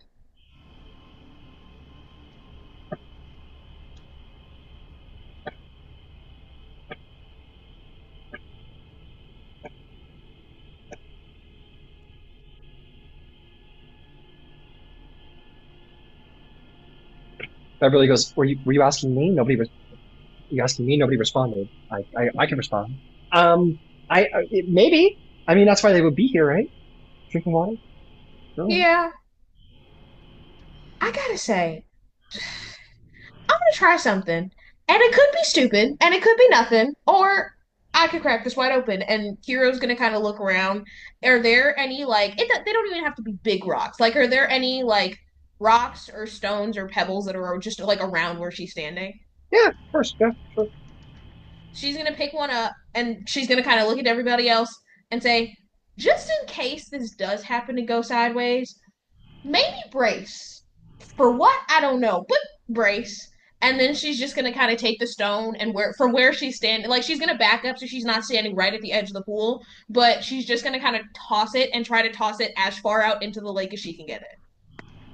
Yeah, and it's just a spring. It's not a lake. It's just like a little 10-foot diameter spring. But yeah, you just kind of like huck it down into the pool, and in the most like unwaterly reaction, it hits the surface of the pool of water and makes maybe like 3 rings of like thin ripples, and then goes completely still again, and the rock just vanishes beneath the reflective surface. I don't like that. I don't like that at all. Moreover, listen, I am down to do some pretty boneheaded things. That just seems getting in that seems irresponsible. And But then I in also that don't. moment, the rock comes back up and hits you up the side of the head, just like comes at you with the same force and just knocks you in the forehead. What did I do? For 1 Good. point of bludgeoning damage. All right. Nobody else throw anything unless you want to get hit, apparently.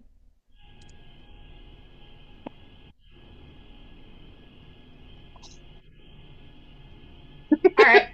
That was the best thing I had. Anybody else got anything better?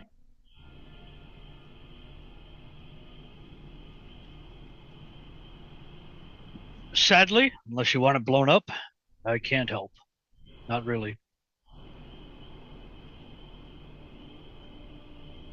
The best I can offer is the ability to legend lore. That is it.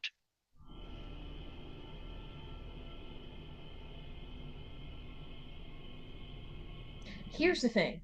How much forest gets destroyed if we blow it up? Like, how much outside of that pool are we talking about? He smiles. Depends. 10 feet, 1 mile? Depends. Whew. I'm not opposed to blowing it up because I'm pretty sure that's not water, and I'm only slightly convinced that I want to figure out what it is now. Ow. Unless anyone else has any real strong objections, don't go for the 1 mile option just because I feel like that's very ill advised. But unless anyone here is telling us not to blow it up, I say we blow it up and keep moving. I mean, I am not an average Ember arcane will user. entirely throw up his hands. Oh, for fuck's sake. And we'll try control water to pull, a sample of the water out of the pool. How big a sample? I can do. I think it's a Yeah, like a 5-foot cube or like a vial's Yeah, worth? a 5 foot a 5 foot cube. I'm not gonna pull that much, a 1 foot cube. Yeah, fair. A little 1-foot cube, you pull into your hand this globule of water from the surface, and as it exits the water and kind of floats in the air in front of you, it kind of retains more water-like properties, but the surface of the water does remain like a mirror. But the water that you remove does regain water-like qualities. Okay. I actually might have a spell for that. Hold up. And she'll, because she just remembered that she had this, she'll cast Create or Destroy Water. And it says that I can destroy up to 10 gallons. I don't know if this, whatever it is, counts as an open container, but it says that I can destroy 10 gallons in an open container within range, and it's 30 feet. Okay, yeah, for sure. As soon as spells start getting casted, I'm moving back about 30 feet. I'm just going to lean against a tree and kind of like, okay. All right. Yeah, you put your hat at it, Qiro, and you're like, fuck you, little pond. Let's see here. Oh, I don't need all the work just there. Yeah. Easily enough, you point your hand at it, and you're just like, fuck you, pole, and the water just like implodes on itself, and what remains is the shell of an empty pool. But I will say, Qiro, as you do it, actually, I think all of you will feel it. As you do this, Qiro, and you destroy the water, you feel this like reverberance, not in the air or the earth, but just like all of you are capable of magic, so all of you will feel it almost in your magic, like your sixth sense, almost like where your magic comes from. This like reverberance of like something being shut. It's almost like when you stick your hand in your bag of holding, you feel that weird transition. But it's for a second there, it's like ×3, and then it's gone. With that feeling, can I do an Arcana check to determine if that, as I have the spell Teleportation Circle, could I determine if that was a some type of opening to someplace else? You may make an Arcana check. It is also worth noting that like Beverly looks faint for a second and kind of like against a tree, and Happy just like fully just falls over. Oh. But Qiro, Ember, Torma, like all of us are fine. It was just all of you feel this like it was a feeling. It wasn't like distressing. It was just like that was weird. But like Beverly like staggers against the nearest tree, and Happy just like fully falls over. But please, Tormada, what did you get on your roll? 18. 18? Yep. You're pretty sure some kind of portal, extra-dimensional space, something conjuration-based was sealed when this was done. So yeah, he'll like lean forward on the staff. Well, that felt like it was some sort of, oh shit, what happened to that person? Look down at the two that just passed out. Yeah, Beverly's like, she kind of shakes her head, but she's like, no, I'm okay. That was such a weird feeling. Could you describe it to us? It was like a wave, and then I just felt like really drained and faint, and I'm doing okay now, though. She kind of shakes her head, and she's like, blinks a couple times. She goes, no, I'm okay. I feel fine. Just weird. Go ahead, Yvaine. Yvaine runs for Happy. Yeah. As you run for Happy, all the other creatures wake up and shoot into the woods in different directions. The squirrels and the rabbits and everything. As this group is assembled. Yeah, you run over to Happy. You look at Happy. Happy's passed out.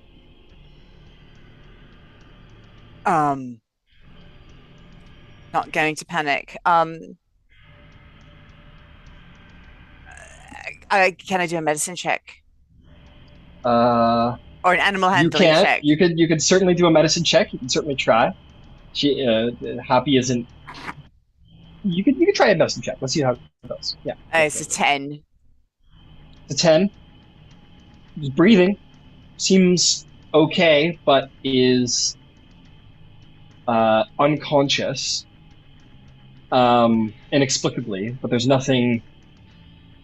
Like their breathing isn't faint. Like it's almost like Happy's just kind of fallen unconscious. That's all. All right. I'm going to take it's a new day, so I'm going to take the Dreamcleaver and put my hand on Happy and see if I can find him in his little bunny sleep. I don't even know if it's going to work with him. It might not. Oh, are you ready for this? You ready to go into Happy's dreams? I'm afraid I'm going to find like sexy bunnies, like in a little sexy bunny bordello. It's just going to be like everything is made out of pastry. That's right. In a gingerbread house that is constantly coming back alive. Like a messed up Willy Wonka. Exactly what I was thinking. The snozberries taste like snozberries. Okay. Here we fucking go. I still get flashes of like that Vox Machina like cartoon when they go to the Feywild and like Trinket comes alive and like they like have the psychedelic dream. Yeah. Yeah. Absolutely. Okay, let's see here. I need to go look something up because this is fun. Okay, come on, brain. Where are we going?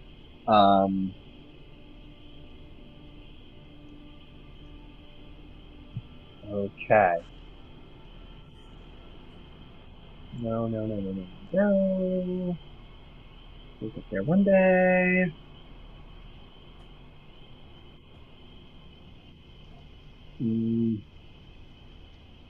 Sorry. Just looking for something extremely specific I wasn't prepared for. Okay. I didn't know I was going to be going into Happy's dreams either, so we're both quite surprised. No, that's okay. No, that's totally fine. No, that's not it.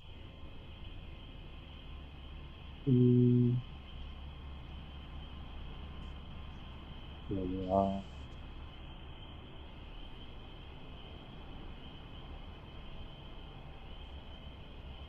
There we go. Beautiful. Found it. You find yourself in the most inexplicably strange place. You're inside of a house. And it's not just a house. It is a very big manor. You're inside of this manor. And this manor is just wreathed in beautiful plants, tall ivies. I gotta change the music. Come on now. What am I doing? Oh yeah, we're going on a magical adventure into Dream World. La la la la la.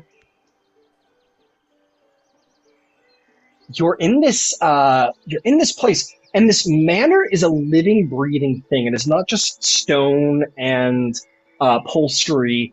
It is living. It is breathing. This house is thinking and feeling, and there are pixies and fairies all flying around. Let's see.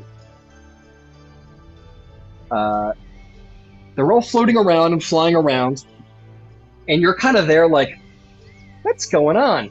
And you see all of these creatures float down towards in front of you, where you see Happy laying on the ground, kind of like seemingly wakes up and looks around, and suddenly looks like very like, uh-oh, on his face, and stands up and fluffs himself out and starts hopping up the stairs to the second level.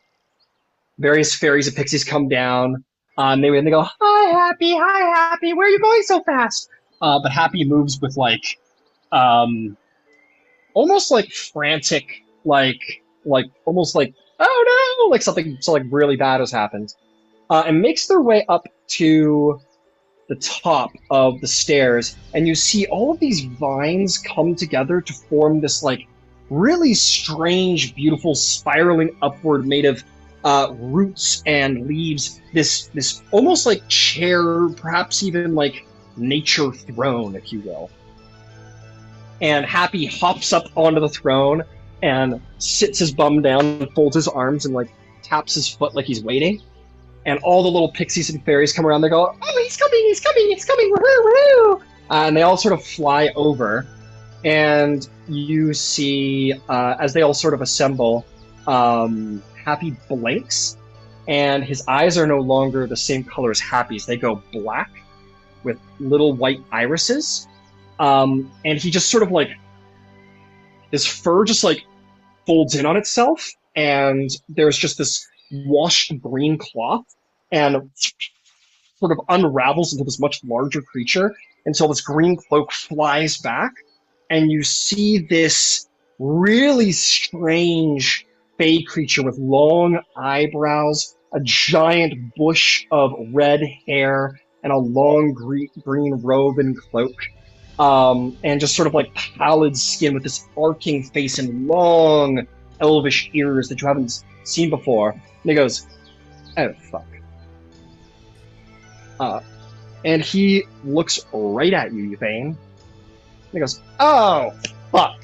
And he, like, slaps his head. And he goes, you're ruining my vacation. What? What? Oh, I can't even look at you right now. Off you go. And he waves his hand, and you come out of Dream.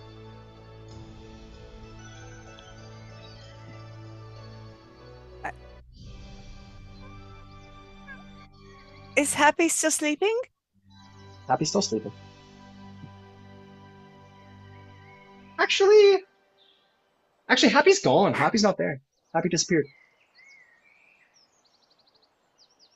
And while all of you were watching, like, Yvaine dream, you saw this, like, Happy, like, unfolding in green cloth, like, almost like a, like, unraveling on himself as if he was made of, like, green cloth the whole time, and then just kind of vanished.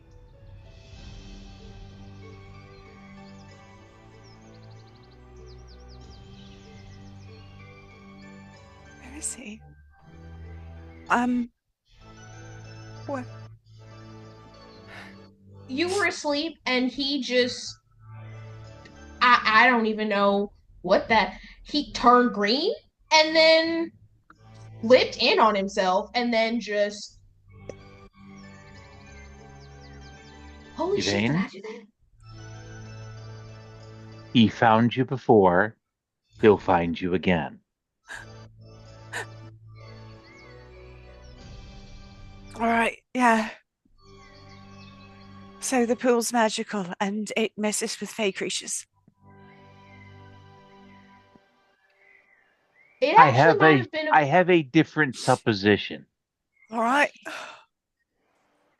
The pool was a hole to the fey.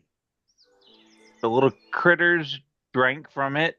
They got knocked out, which are some of the stories that Nick's told us about, with all of the fey shenanigans from the carnival. That's in keeping with the same vibe. When we knocked out all of the water, all of the critters woke up. Happy, who is very strongly connected to the Fae, had an episode. And whatever the results of that were was something bizarre, but that's kind of normal for the Fae, or at least that's the impression that I've been left with. So, trust happy. Wait, so then Beverly, what? And Qiro will turn around and look at Beverly. Why did it hurt you? I mean, I'm from the Feywild. That could be it. Hold up, pause. Team meeting right now. Oh, did I not? Oh no. It's in this moment that there's a little green clothing re-raveling, and Happy appears before you.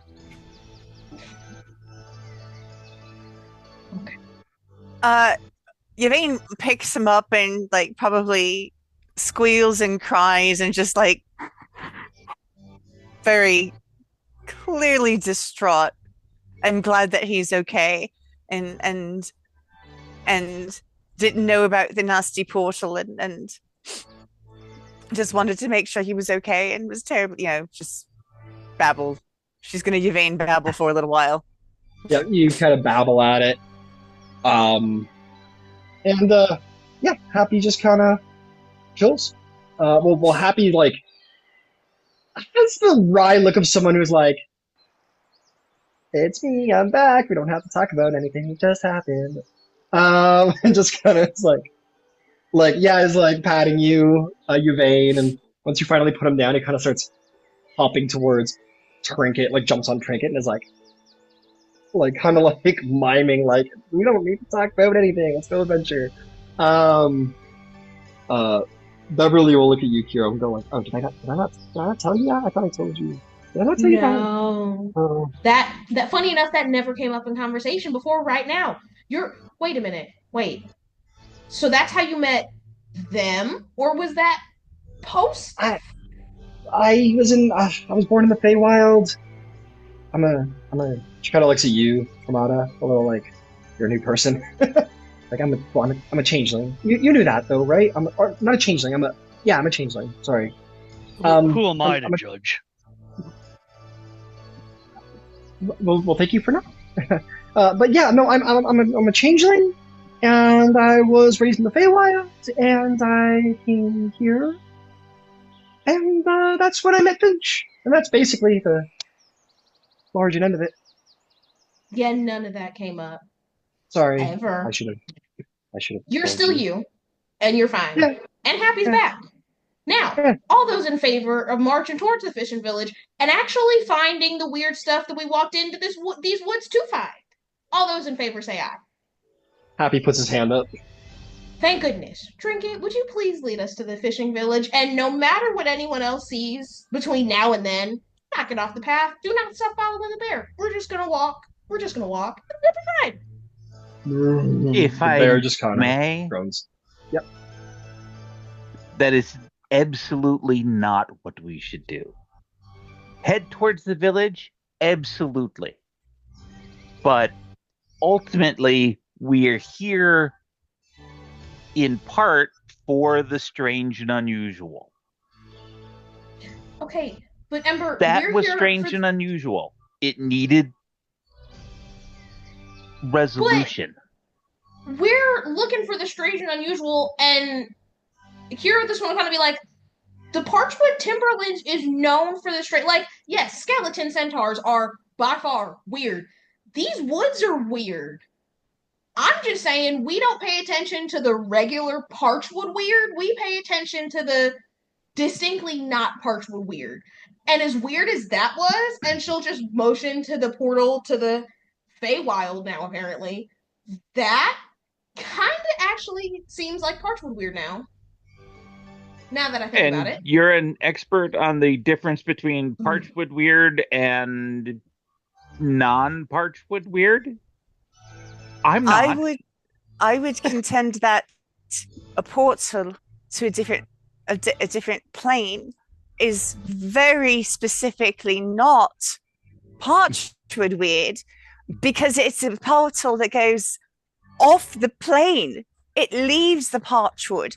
It's not these things, like, I don't think they just, randomly pop up. And if there's weirdness, if nothing else, being able to tell people, hey, this thing, you should avoid it unless, like, it's, I know that sometimes these side quests can seem that they're not worthwhile.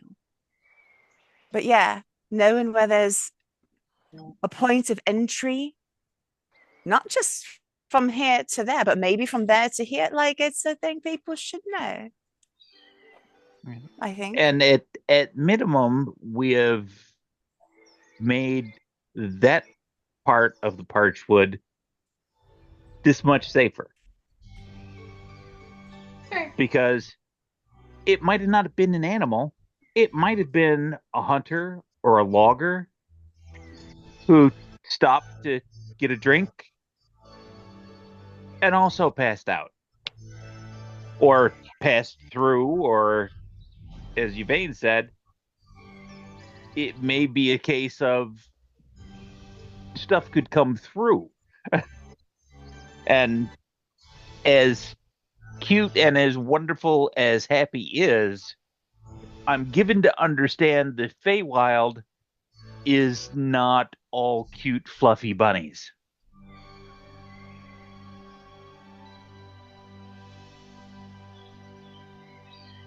So, let's follow Trinket, but be open to what the road is going to show us. I hate these woods. I really do. You hear What do you like, Qiro? A tavern, a beer, something to drink. That would be lovely, actually. We'll get back to that. I will make sure that you have something to drink tonight when we stop for dinner. You. It's just every time I've been in these woods, they tried to kill me. It's not fun. Things have been trying to kill me since I was instilled in.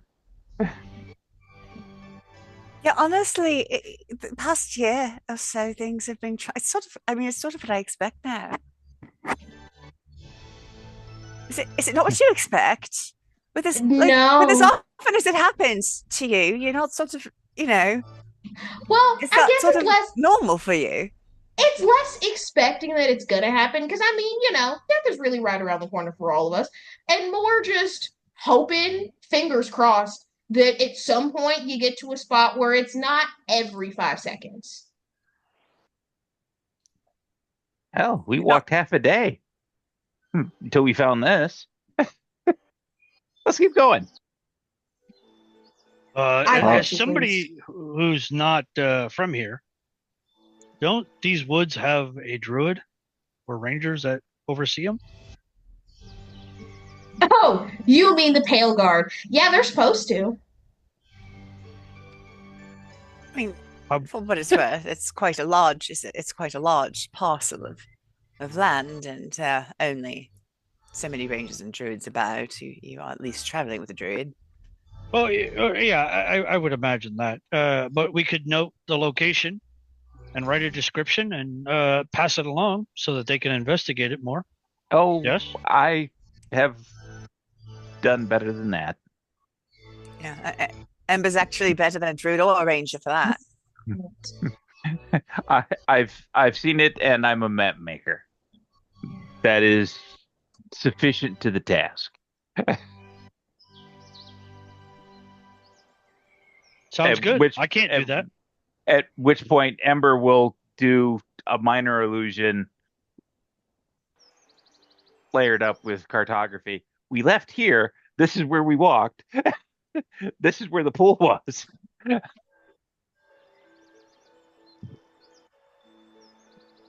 Yeah. So Trinket will turn and start lumbering in a certain direction as you all wish to proceed. If you all wish to proceed, and your day goes on without trouble. You would all sleep that night. Who's taking what watch? Who's taking first watch? I can with Melisaurus. Okay, very nice. Who's taking second? Yvaine will take second. Cool.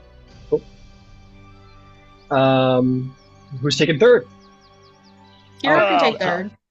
I'll take third because I can do the breakfast thing then too. Cool. Hey, you two. Oh god. It's been such a nice night. It's cold. Ember, you feed Qiro. Qiro, you feel a slight grumpiness desisting as you have a nice something to drink. Maybe not. I'm seeing no. Maybe not too much. I mean, it's still early in the morning. That's true. We'll save some it is for early later. in the morning. Yep. We're trying though. But as you guys are there, keeping watch, what are your passive perceptions? 24. Not you guys, just Qiro and Ember. Oh, sorry. Because they're taking watch. No problem. Kiro's is a 15. Passive perception's a 16. You two are sitting there, and you begin to hear this the sound of almost like thunder. There's no other real way to explain it. It's like thunder just sort of moving across the land a ways away. Rhythmically. Coming like breaths of some great god. Like the Storm Lord's own breath comes like thunder as it comes louder and rolls greater and then begins to sort of roll past all of you, making its way north. This thunder. Like a storm passing you by. Hey, Ember. I know we said keep an eye on weird. Thunder in the Valley was one of the things that they told us about, wasn't it? Uh-huh. That's Would exactly we be it. in bouts to that valley right now? Oh, I'm thinking we're right in that valley. There any chance it just goes right past us and we don't have to do anything about it?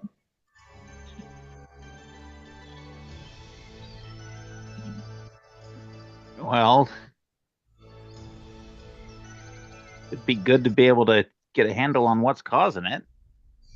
If we could see something, but That I probably can all do. Okay. Maybe, possibly. And she'll kind of hold her hand out, and right before she'll look at you and be like, if I look a little weird, it's fine. Also, please watch my back at least for a second. And she'll she'll summon her familiar, I should say. And you see kind of land in front of you. It looks like this all black.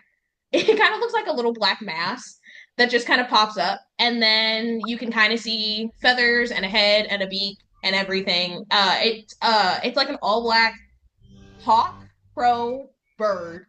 And she kind of looks and it takes off in whatever direction the sound was. And Kiro's eyes go completely white. You send this black bird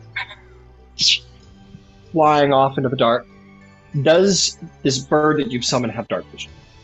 That is That's pretty important to yeah.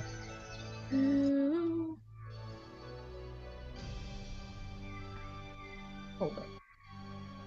A question while they're doing that. Yeah. Would the thunder have woken us up, or could Dryson have been awake early enough to hear it? I'm gonna say that it's only Ember and Qiro who hears it, just because they're the two who said they would be on watch, and everyone else is in asleep. I'll make, but in the essence of fun, Drystrin, I will see if you're lucky. Roll me a d20. Evens, you're a little heavy sleeping. Odd, maybe you get woken up, just by chance. Okay. If the hawk does have dark vision, I don't see it. Like, it doesn't say it on the thing. I rolled a 7. A 7. So we'll say that you just kind of, perhaps because of your own inclination, towards your faith. Perhaps very fittingly, uniquely, you arise. And you can begin to sort of get out of your tent as you hear this rolling thunder and you hear Ember and Qiro sort of quietly speaking. So Qiro, you send this bird out. Bird can't see because it is the middle of the night in the middle of the woods. In the middle of winter, it's black. But they can fly high and there's not much to collide with over the top of the trees. But they're able to get close enough that they can hear. So they fly sort of up out of the cover, high enough away that there's no risk of trees battering them while they fly, and they make their way towards the thunder. As it's making its flight in that direction, Ember, Qiro has gone full warg mode, but you do see Drycerin sort of crawl out from their tent, wake up. If you two had anything. If not, that's okay. Your bird gets close enough, Qiro, that it hears this rolling thunder get louder and louder. Yeah. You do hear, as it gets closer, I want you to make a perception check. This is purely for hearing, so I'm not going to give you disadvantage, because they can't see. There's just no... Yeah. No, it was more so like, how far away does the bird get before the thunder starts getting loud? Like, how far away is it from us? Not too far. Not too far. Lovely. Because I think Find Familiar, it has a range of 100 feet. I can see through the bird's eyes, or like, I have their senses. So how far into that 100 feet is it like, oh, it's right there, or close to there? Yeah, you lose your ability to see and your telepathy at 100 feet, right? Yeah. Definitely not within 100 feet of you guys. You definitely lose track of it pretty quickly. Okay. But I will. So here's what I'll say: roll it regardless, but it will return to your range and relay what it found. Perception is... That's a good point. I always forget about the range. There's a just 8. means What'd you get? An 8 with the Hawk's perception. 8? Yes. All right. It flies up. You come into your vision. You guys probably wait for a minute or two. Wait. Sorry, 10. Yeah. I didn't realize that they 10. had a bonus to perception checks. No problem. That's my 10. bad. The bird disappears for a little while. Not too long. Only like not even 5 minutes. Maybe like 3 or 4. Comes back. Drycerin, you may be getting a word of like what's going on, and before any real answer comes out, the bird flutters down into the camp and telepathically relays to you, Qiro.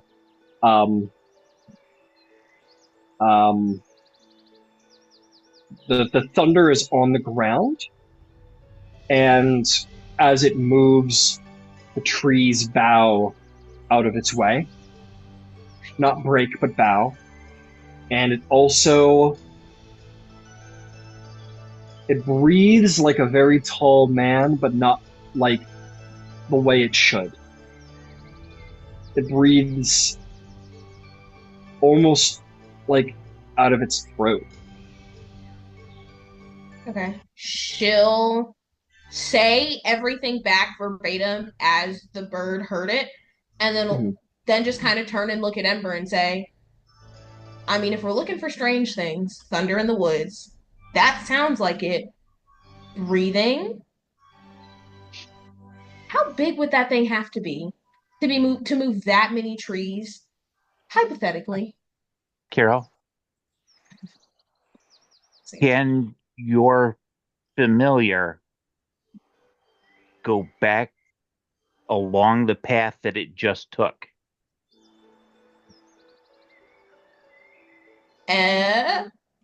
I can't imagine why I couldn't. At which point Ember will take his flask out, open it up so Red can come out. Follow the bird, please. Okay. So then Qiro will turn and look at the bird and just say, take the path that you just took, and then turn and look at Red. Do not lose that. The bird looks at the giant hand and gives you a little nod, and the two of them take off together. Pokemon. Drystrand. Now that Drystrand's awake and has heard thunder and of someone breathing it, can she make a religion check? Because you associated it with the Stormlord earlier. Sure, maybe a religion check to see if this is some creature of your god, perhaps. Who knows? 17. 17. Mm-hmm. So this isn't the Stormlord. Yeah. Well, I'm pretty sure it's not the Stormlord. Yeah. The Divine Gate and all. I will say this.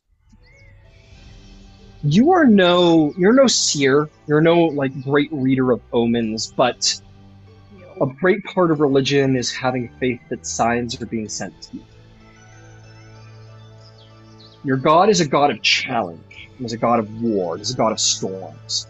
This is a very large, ominous challenge that walks with his sound, like his breath. I think if you were to try and be like, send me a sign, God, and this walked by, you'd be like, I understand, God, you know? So I think to your religious acumen, if you were to interpret this as a sign from your god, you'd probably interpret it as a challenge. So I have to go. Would anybody be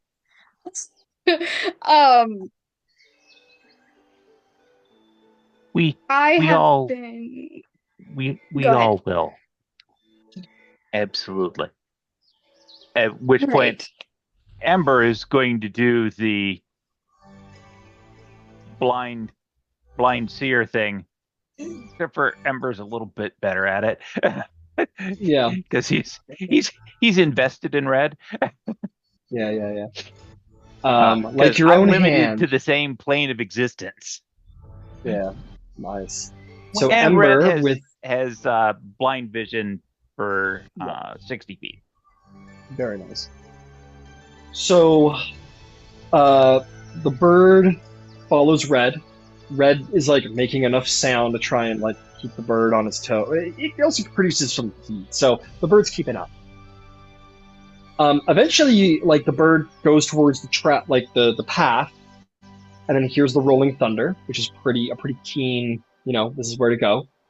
And eventually, it enters within Red's sight. Basically, the thunder booms and booms and booms and booms, and eventually Red sees lumbering through the trees, as tall as any one of them, is this titan of a man walking through the woods, and every step echoes with thunder. They are so large. This creature is so strong and so large that it wanders through the wood and moves the trees out of the way like they were annoying branches, and they bow to this creature. And it lumbers, and as your hand makes its way around to the other side, you begin to see that underneath these thick hides from what must be massive creatures that are tattered and worn, you see that its jaw is unattached on one side from its face and hangs and bounces against his chest, just the edge of his jaw just bounces against his chest. It's completely open, and the sound of wind coming from it is and a whistle sort of comes out. You see that one of its eyelid is sort of almost decayed and melted down the side of its face. And you begin, and slowly more and more, the hand begins to realize that this is some undead giant that is just wandering through the woods. With aim, without aim, you do not know. Okay. But it is titanously strong, titanously large. since I've got a telepathic link to Red. Yeah. I'm going to have Red follow it at maximum distance. Yep, 60 feet. Just to match it, and I'm going to pop back and say, "Wake everybody up! we're on the go. We're going hunting, baby." So it is the that creature kind of does thing. not. Red relays the creature does not seem to mind Red at all, much like you would not mind a fly if it weren't right next to your ear. And you begin to rouse the party to go zombie giant hunting, and we'll take a break. On that note, Woohoo! Zombie giants, yeah. Oh.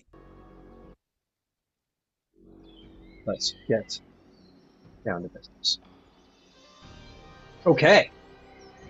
You all are awakened by Qiro, Ember, and Qiro with the news of undead giant. Seems to be the two keywords to your awakening.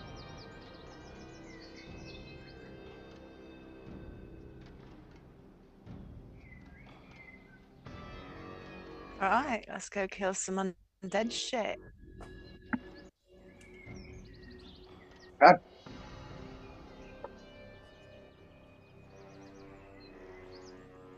Sweet. So, you all leave your campsite behind. If you don't want to pack up everything, I mean, Beverly's like, oh, I can keep an eye on the camp until you guys get back if you want. Okay, that would be super great. Cool. Sweet. Okay. Here, Great. Take one of these, and I will hand her one of my wands of pyrotechnics. In case we have a hard time finding you on the way back, we'll send a message, and you can shoot up a firework to give us a clue. Will do. Okay. Have fun. Yeah.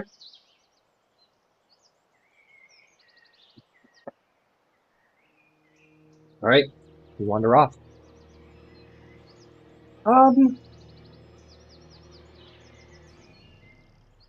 Qiro.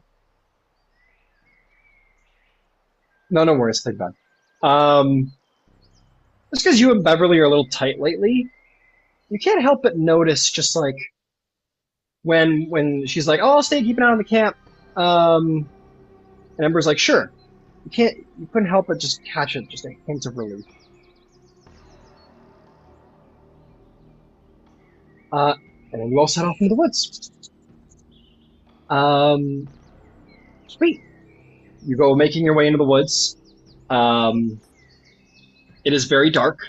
Does everyone have dark vision? I do. So. Okay. Yep. Cool. Tormada will pull an ornate-looking dragon mask from inside his robes and put it on. Melisaris gives like one of those. I can see. Hell yeah. You make your way into the woods. Give me a survival check. Whoever wants to lead the charge. Trinket comes along. Go ahead, Yvaine. Yvaine will do it.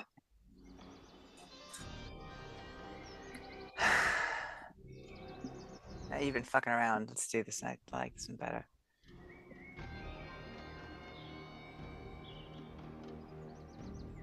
I mean, 13. Hey, guess what, Yvaine? Giants are not hard to follow.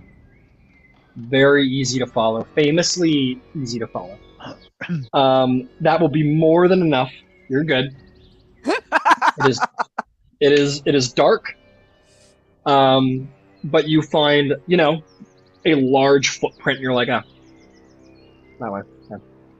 Yeah, tracking T-Rexes, not hard. So you guys are doing just fine.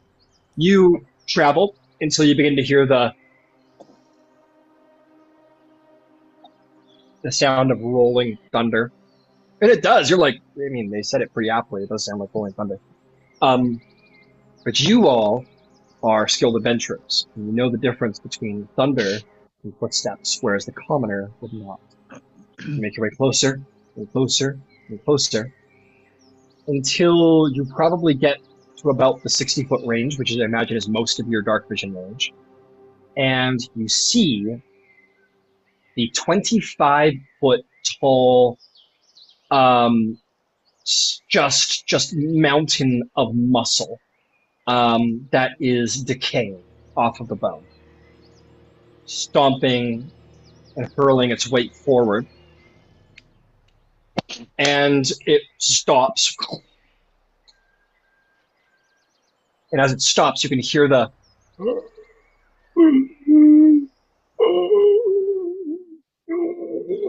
as it turns around with its jaw.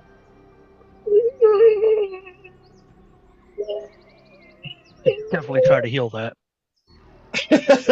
And I'm going to have you all roll initiative, because you weren't stealthy. And that's how that I'm works. using my thing. Your thing. All right, use your My thing.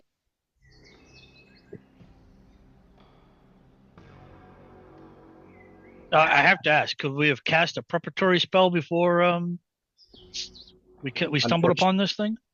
Unfortunately not, I'm sorry to say. Okay. No, it's all good. Can I take a moment and roll my divination? Cosmic Omens? Yes, Yeah. you would have rolled those these mornings, so sure, go ahead. It is even. Marching order. Who would have been, well, Yvaine, you would have been in the front, because you were looking around. Who else? Who was where? I probably would have been Please. close behind her. Okay. I would have been trying to get up further as we got closer. God, a dry string, you're anxiously, we'll say in the second. Well, it's a forest. You can all go whatever we want, so you can be next to Yvaine. At the rear, please. All right. I was gonna say somewhere in the middle, and she just like the trident has stayed in her hand since she woke up and was like, thunder. No, thank you. Please. Fair enough. Ember will be Sorry. in close to Qiro, because periodically it's going to be hand on the shoulder as I backseat drive to go. It went more that way. It's doing this. Fair enough.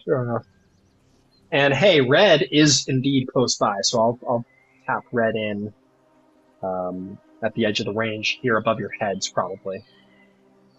So put red like right in there. If that's of the bird's there too, but normal familiars aren't very combat based, so I'll bring them in when they're relevant. Once Ember seemed like he had the thing, like once Ember and Red seemed like they had the thing locked down, she would have just dismissed it. Because, listen, I was supposed to find it. I found it. We're good. Fair Mission enough. accomplished. I'm responsible totally for following it once we found it. A little pass the baton action. Yeah. All right. Give me half a moment while I roll up my initiatives on my side of the board here. Yay! I'm always happy to use new stat blocks, 2024 stat blocks. Hell yeah. And I gotta pull up me some zombie. Because it's both.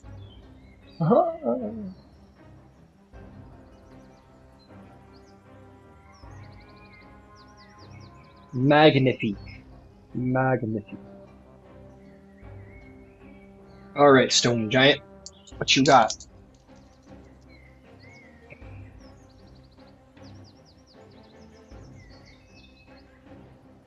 I hope you guys like zombie movies.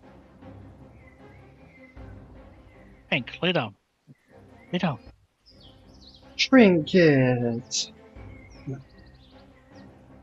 Oh, Trinket.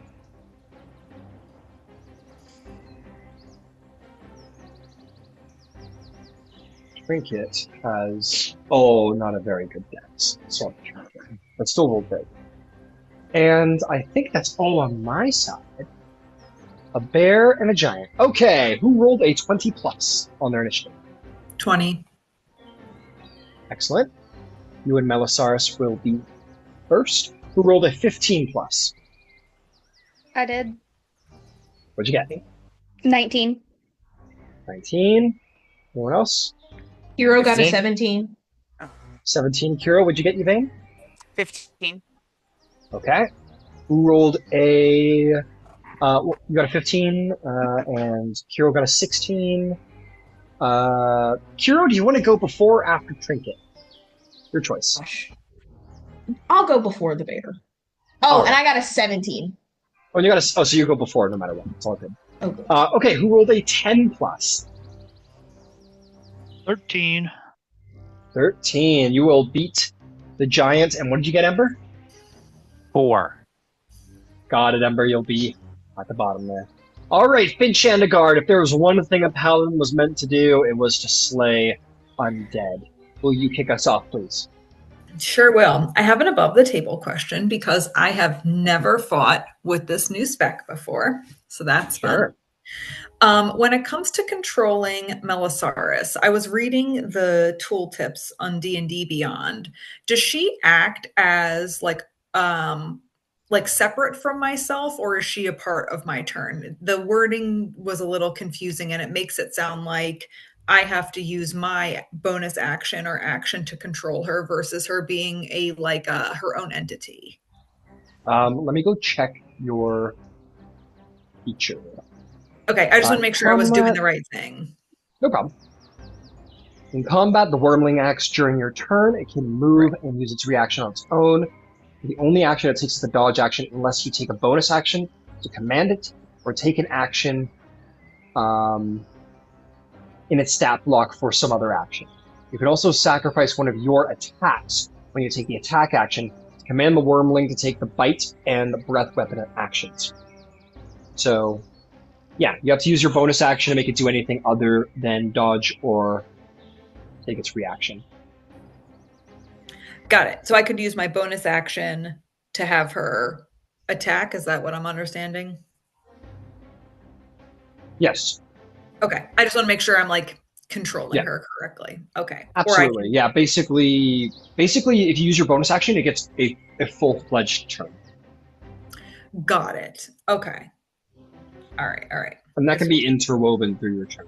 Sure. Okay. Yeah. Then.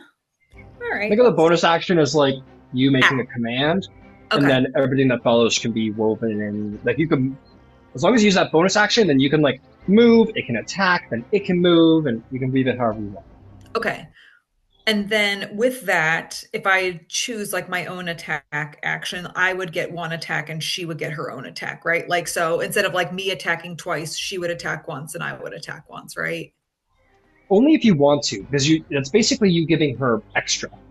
So if you bonus action, give her a turn, she can use her stat block like a normal creature. So okay, she could take an action bite, she could take an action breath weapon. If you decide to either alternatively or on top of it sacrifice one of your attacks, she can get another attack. I see. Okay. All right. Yeah. This will be we'll figure this out. Yeah, it'll take a little getting used to. Okay. But let's see here.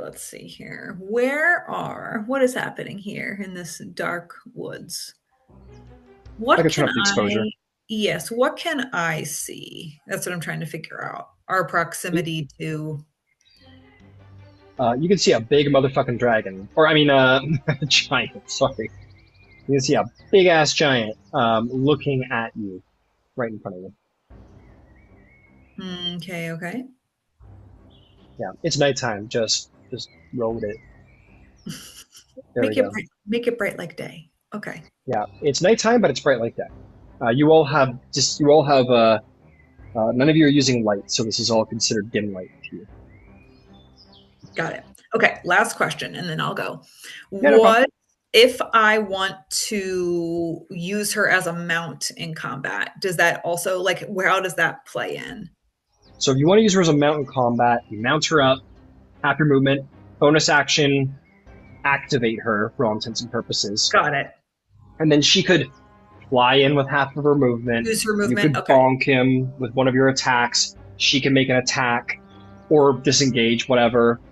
and then you could sacrifice one of your attacks so she could use her breath weapon, and then she could fly away, and then you could dismantle. Like, you can weave it all together however you want, so long as you bonus action, like, activate it. Got it. All right, then let's do that then. We're gonna do that. So would you like to have already been mounted? Yeah, probably, honestly. If we're like going through the woods, that might make sense. Okay. Would you two like to have already been in flight? I'm just gonna it's your first dragon battle, I wanna give you probably not. No, probably not, to be honest. Yeah, like we probably would have been like mounted, but probably not flying. Fair enough. Okay.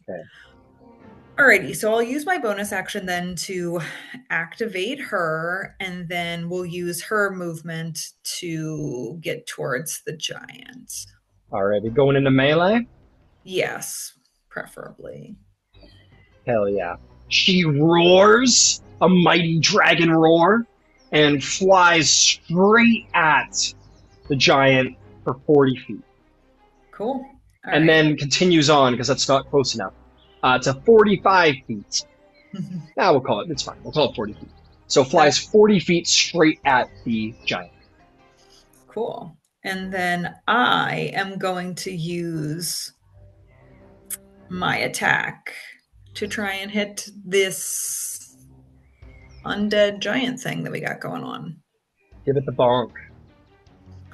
Give it the slay, baddie. All right, let's see here. That's hard to read. Oh, yeah. 13. Aragorn and Saphira, eat your heart out. Right. 13 plus 8. Is it going to be a 21 to hit? That will hit. It's 8 AC. It's 8. As you fly it at full dragon roar, ready for battle, hammer glowing above your head, it doesn't move a fucking muscle. Okay. Just like a deer in headlights. He just doesn't know how to interpret danger, it seems. Okay, and then this is an undead creature, right? Oh, yeah. Okay, pretty super undead. Yeah, okay, then I'll smite on top of that. Hell yeah, take an extra D8. All right, so that is going to be, let's roll that first. So 9. Let's see here. 9 plus 6. In the name of Bahamut. This is why you take your paladin to work day. Right? All right, that's going to be 23 points of damage in total. Ouch! You smash the dragon in the face. You all hear a resounding, like, cracking, like, radiant, and, like, blast of energy, smashing sound as you hear metal devastating bone. And as the creature takes it to the head, it turns over and has a full hammer indent, like temple busted, broken in, eyeball hanging out of its socket, and it just turns back to Finch like it totally has no pain receptors or something. Oh, well, that's messed up. You damaged it, but it doesn't seem to have noticed. Okay. Well, that's super fun. All right. And then I am going to say to I'm going to sacrifice my other attack, and I'm going to say to Melisaurus, Dracarys. Yeah. Maybe your turn, buddy. And I'm going to have her do her breath weapon. Just right in its face. All right. And it's acid, right? It is. All right. And it's a 14 dex save. With its let's see here. It rolls a 22, surprising. Dang. She breathes the weapon, and the giant just like throws its shoulder back as it blasts by it, only spattering across it. Almost like it's muscle memory more than it actually trying to get away. Okay. It's not a conscious dodge. Got it. So the damage I rolled on that was 16, so half is 8. Half is 8. It will take that 8 acid damage. Very nice. Flesh sizzles. She still has a full action. Oh. Because your sacrificing of your attack doesn't mitigate the fact that she still has a full action. Can she bite then? Let's go for that. Yeah, you want to throw a bite on there on top of it? Go for it.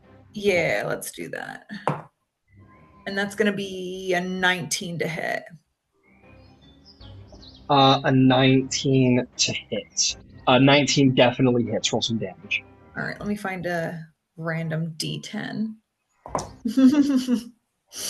All right, that's 8, 9, 10, 11, 12 points of piercing damage.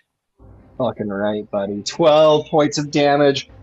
She bites down hard onto her target and rips a devastating amount of muscle and flesh off of the stone-like creature, and the flesh rips apart to the sound of like rocks grinding together. It doesn't sound like flesh ripping; it sounds like stone being rended. Mm. And does she have any more movement left? She has 20 feet, as she's only used 40, and she has 60 full. Can she? Can I just say, all right? Like, now let's be smart about Straight this. up? Yeah, and just go. Yeah, like out of range, so like she can't get clobbered. She's gonna fly up 20 feet straight into the air. He will take an opportunity attack, however. That's fine. That is going to be 23 at Melisaurus, specifically. That will hit her, yeah. In a lightning fast motion you didn't expect from such a creature, its hand goes over to the nearest tree and without any issue of resistance, rips the tree from the roots in the ground and bats Melisaurus in the sky. It only hits her rump, like sort of the back end of her, so she still manages to maintain flight and keep going. But she is going to take... That's a lot of d10s.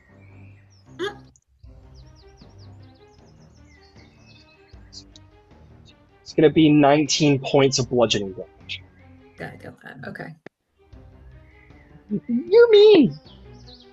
And Melisaurus does make that full flight. So what you guys see is basically the glory of Finch. Dragons astride their mighty dragon. Dragon roars to go fight. And you guys know that, like, somewhere in history, giants and dragons don't like each other, right? There's some ancient giant battle, probably, whatever. So it's cool to see a giant and a dragon going at it. That's pretty cool. And the dragon just blasts across the battlefield at the giant and just, like, slams into the giant and digs claws into the giant's front, excuse me, bites down hard on the neck of the giant, rips out just like the full shoulder worth of muscle, cracks some bone.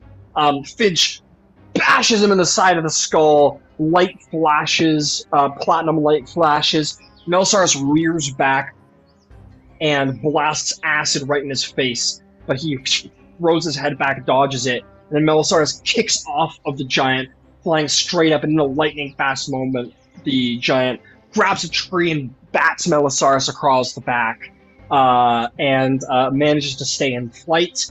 That is going to bring us to Drycerin. The Stormlord called to you in the sounds of this thing stomping. It's time to meet his call. What do you do? Okay, so first of all, she's going to get down on all fours, kind of resembling how a dragon would when they need to take off. She's actually just gonna dig her claws into the earth, and in Draconic say, "I accept your challenge." She's gonna activate her elemental attunement for a focus point. So that's fun, because now she can do different types of damage. And then she's going to activate her Draconic Flight for a bonus action. And her wings pop out, and she just rushes towards this thing. Hell yeah. Drycerin sort of gets down, putting the paws sort of forward, and you would all hear her say, Relkari Jihaya! And these huge wings burst from Drystrand's back. Elemental lightning sort of surges up her arms. Acid just sort of, we'll say acid like drips from Drystrand's, like, just like the edge of her teeth down her lips, sort of like curling like across her talons, and she takes off at rapid speed. How fast are you? I have a 45 feet. Fuck yeah, 45 feet. Mm-hmm. You fly straight up. It's going to take all of your speed to get there, but you fly right at the face of this giant, like Melosaurus. Acid claws ready to go. What do you do? I'm going to take 2 unarmored attacks. Fuck yeah, go for it. See if the first one hits, survive. though. She actually has a 10-foot reach now, so she could be a little bit farther back if she wanted to be. If you want to be, absolutely. Oh. Incredible. Oh, this might not hit. 13? 13 does hit the 8 initiative. Great. Or the 8 Stunning strike. Hell yeah.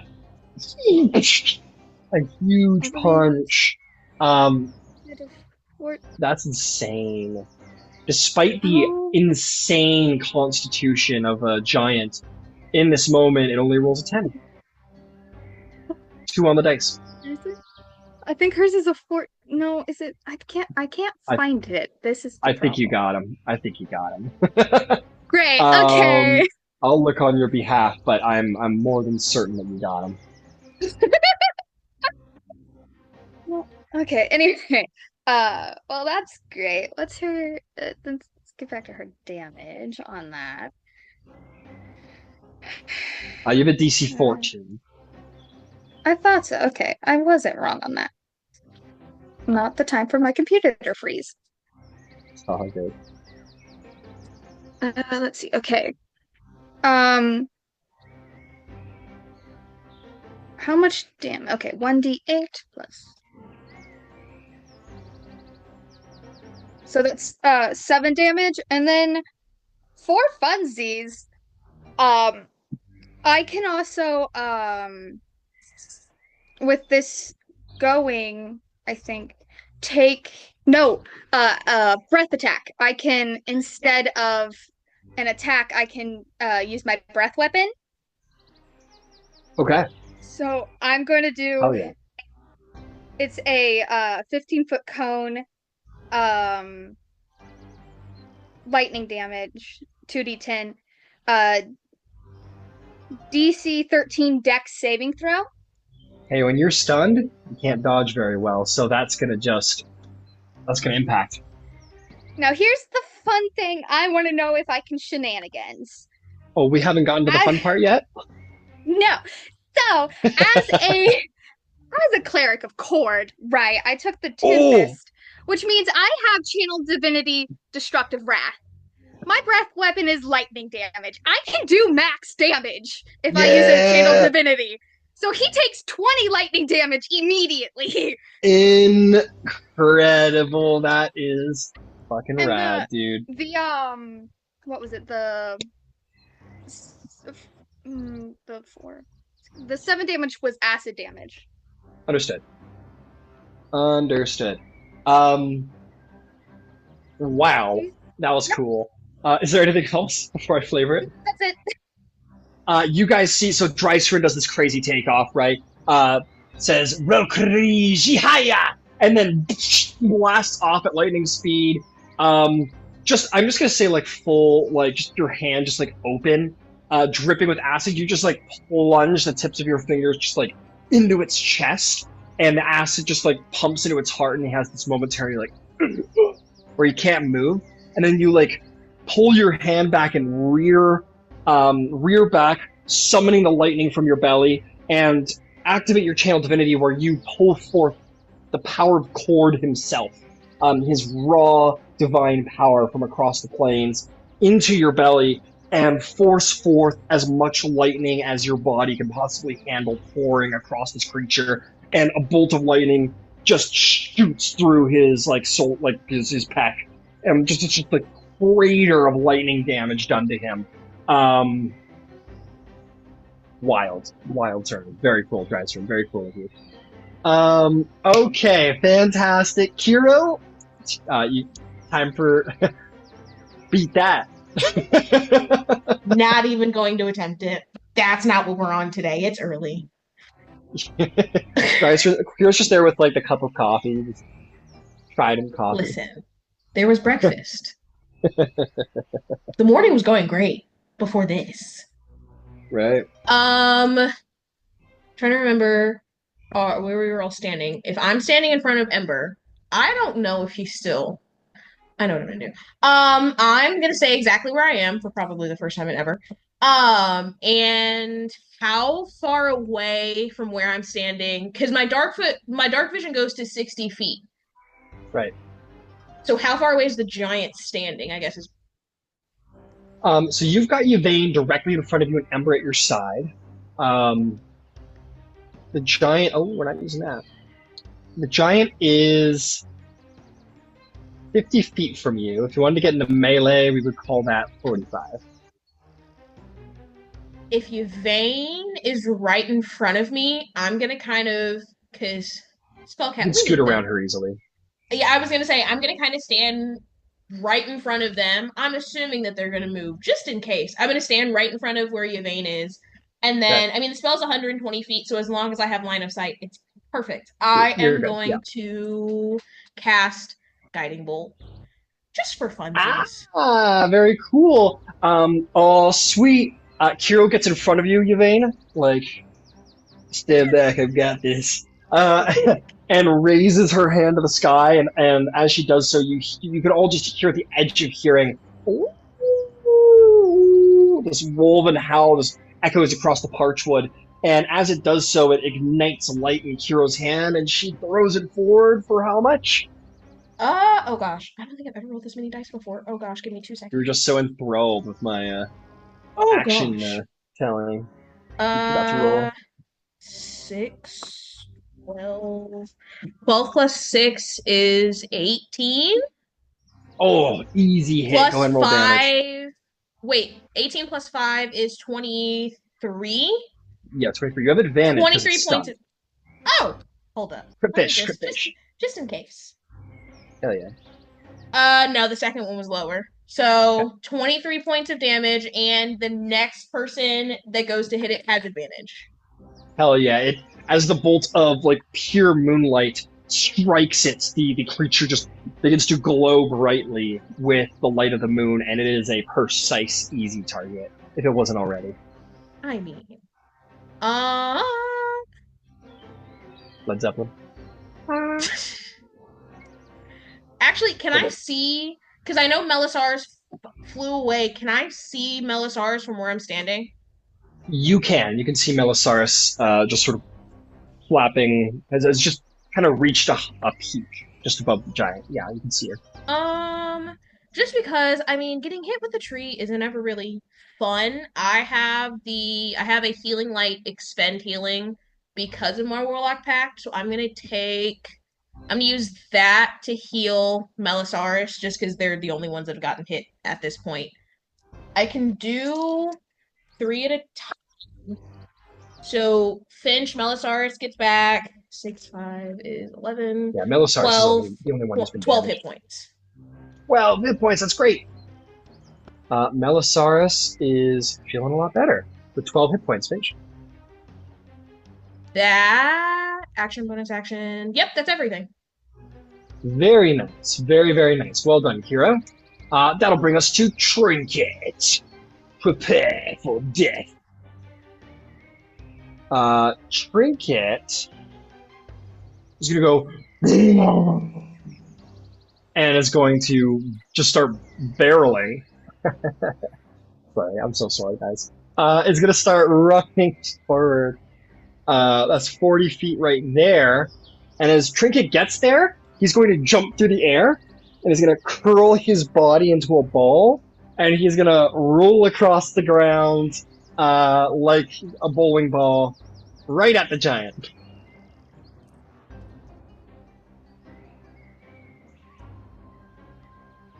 That is definitely going to hit. Oh, that would have been funny, but no dice there. The giant's leg is smashed, but it steps foot backward and maintains its footing, and is going to take some damage. Trinket.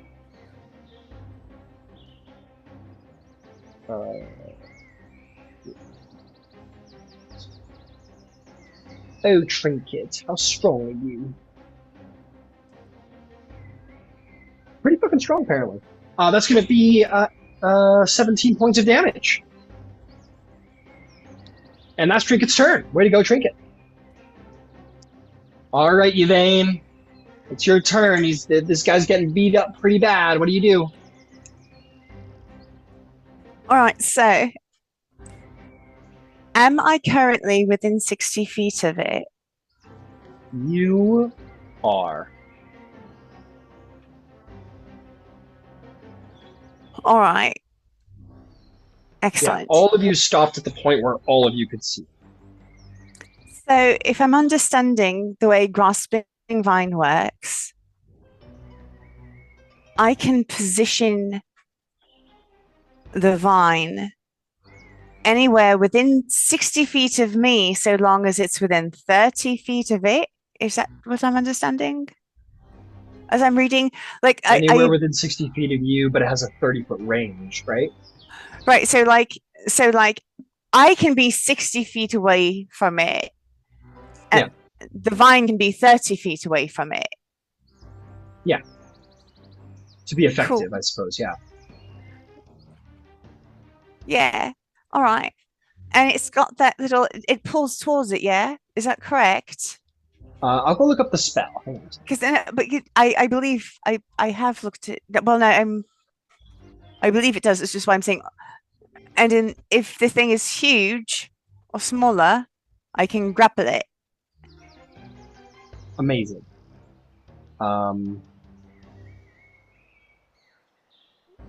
Let's see.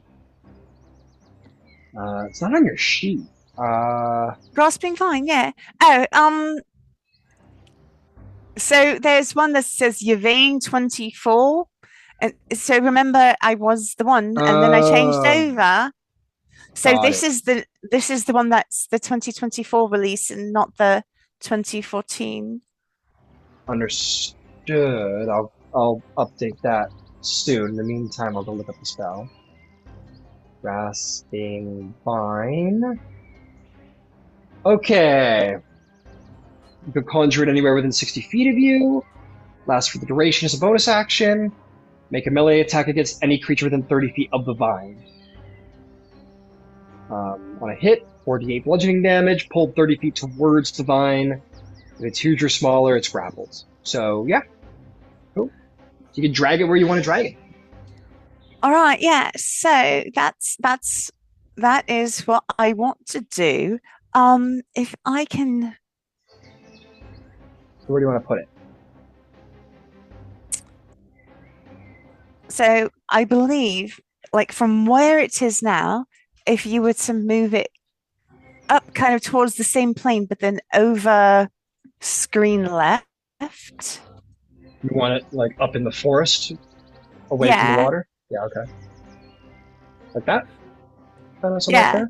So then it should, if it hits, hopefully it does, it can make it pull towards it and potentially grapple it.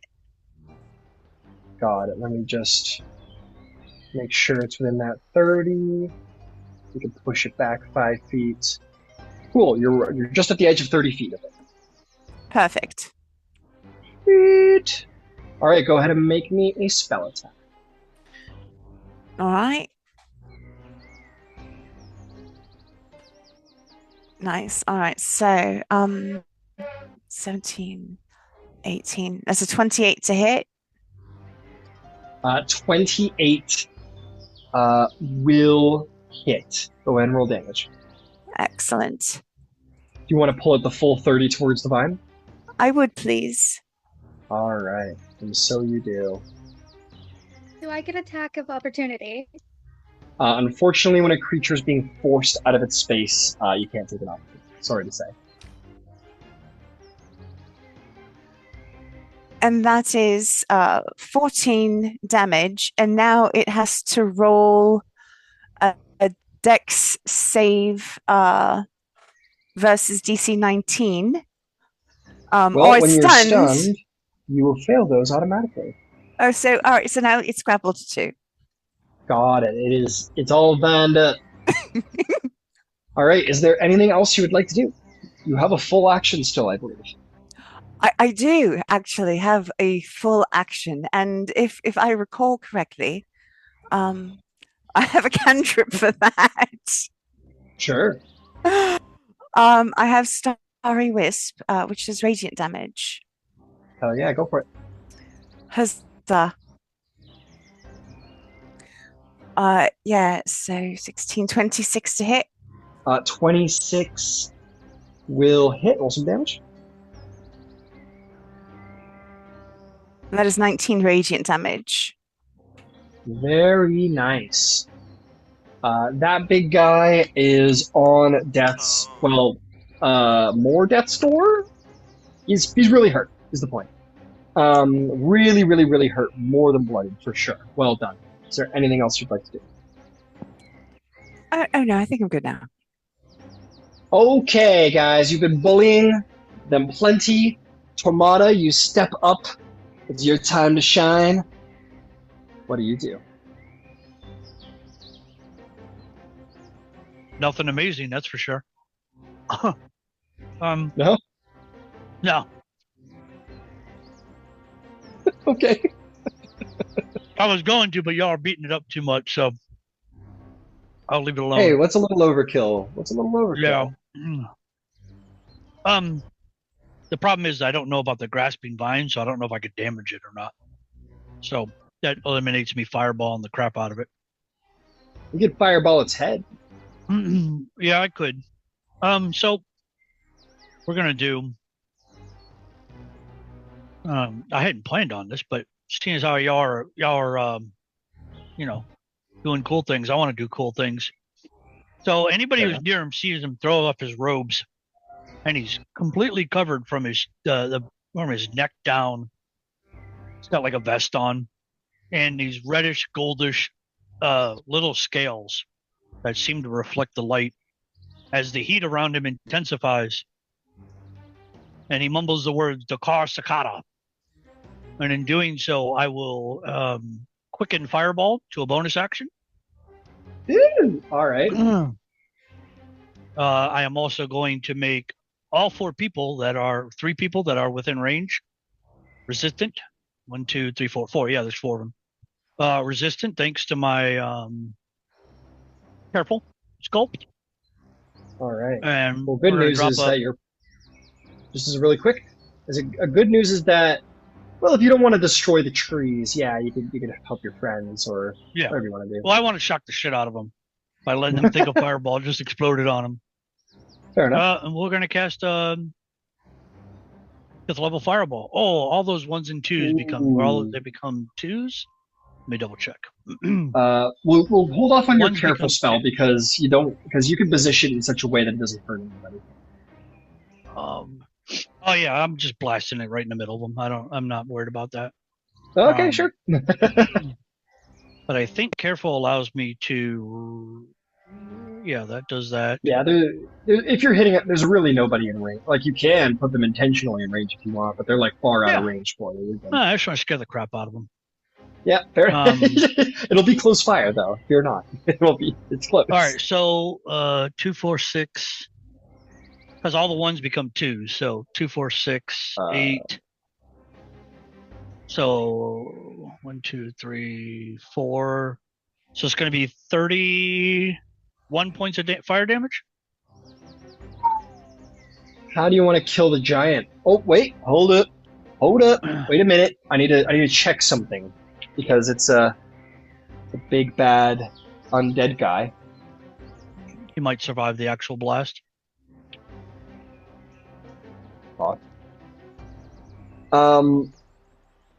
You did 31 points of damage. Mm-hmm. Despite the fact that this thing has the fortitude of undeath about it, how do you want to kill it? How do you want to slay a giant? So, like I said, he threw his robes off, muttered some words, and then flicked his fingers, snapping them, and a small pea-sized flaming ball comes flying out. And as it hits him, it explodes. Kind of like a firecracker would go off in your hand. It's just not there anymore. Incredible. You sort of snap your fingers, point your hand, sparks go across your hand, and this it's only 20 feet in diameter, but it's incredibly intense, superheated, as if like it's exploding and imploding at the same time, where all the fire just sort of roils around itself, like a star exploding and collapsing at the same time, and just melts the flesh off the top of this creature, until it's like literally got bare bits of charred sinew wrapped around its rib cage and just never one to imagine that anything dies immediately. I'm going to empower my elemental incest shard. So if it is still alive, it's going to take 2d10 fire damage at the start of its turn. Okay. So we'll say that like as it's all the fire is like fading, Tormada apparently maybe in the snapped hand there is this like shard of like orange red crystal with fire inside of it, and you sort of like point it at the creature, and all of that flame sort of like almost holds itself onto his ribcage as he falls down, and then after a couple of seconds it finally sizzles out, confirming, as you like basically double tap it, confirm it's dead. He'll pick his robes back up, dust them off, throw them back on, sit on a rock, wait. Just fucking buff. like I'm imagining what's his name from Full Metal Alchemist, who's always taking his shirt off and he's like jacked. That's kind of what I am. Armstrong. Yeah, Major Armstrong. Oh my god! Except it's like dragon scales. And yeah, you just kind of sit on a rock and like maybe pick your nails or whatever. And everyone's just kind of looking at you like, Yeah, shrug my shoulders. I told you I could blow things up. We heard you were a sorcerer, but very pretty impressive. crappy roll too, though, for a fireball. Yeah. But hey, hell, that's that giant is it's not standing back up anytime soon. That it just lays there, half skeletal, charcoal, sinew, burn, broken leg. It is done. Yes, Yvaine. Yvaine's going to go grab a notebook and catalogue it as best she can for Alistair and Clint, since it is an undead thing, and she doesn't know it. And she will actually ask, Ember, I can't draw. Can you? I know it's ugly, but could you take a look at it? And I don't know, I'll find someone that can draw it, so we should show Glint. We should catalogue these things. Sure. So.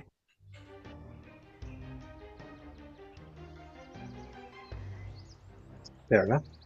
Qiro is just gonna kind of keep her eye on like the tree line behind like where the giant smashed through, just because like we made a whole bunch of noise in the middle of the woods in the middle of the night. That's fair. That's fair.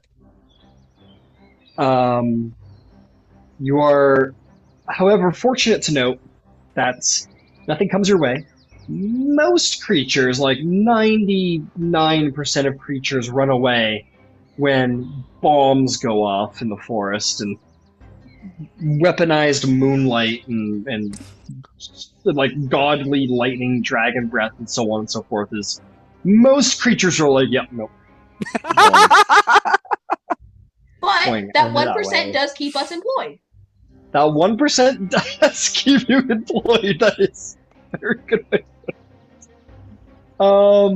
Yeah, you guys, you're lucky to see that nothing else comes to destroy you. In this very dim light, Ember, if you want to draw it out, you're proficient with, what are you proficient with? Anything drawing related, painting, calligraphy?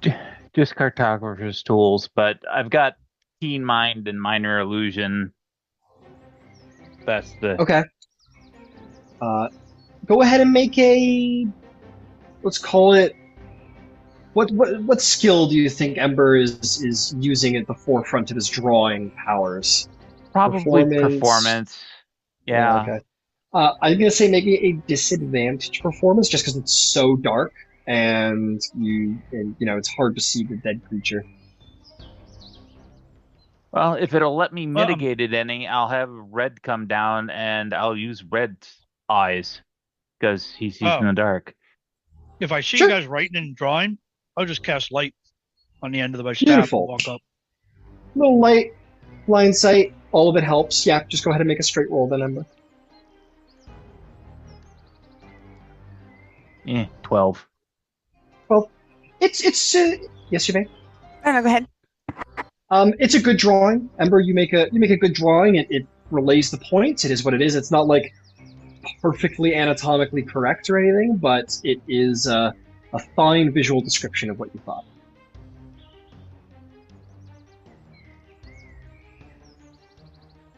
Does the trick. Thank you. All right. I'll want to go catch up on any sleep you might have missed. I'm going back to my coffee. Yeah, I'm gonna go catch up on the rest of sleep. All right. Just one. Okay, yeah, absolutely. You guys begin to make your way back. As Melisaurus lands, Melisaurus is going to approach you, Qiro, and is going to say, Yentun, Yoe Ekos, Izoruzi Wox Filarisiator. To the three of you who understand Draconic, Melisaurus says, saying things to make you feel appreciated.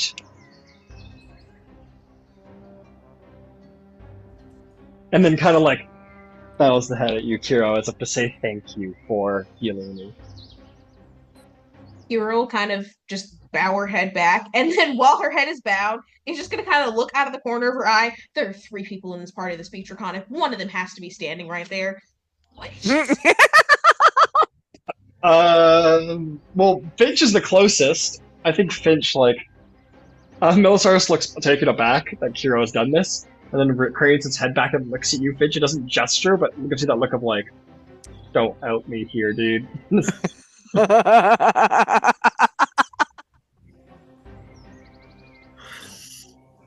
Well, just come along then. He's gonna do some healing, and I'll I'll try and heal her up the rest of the way.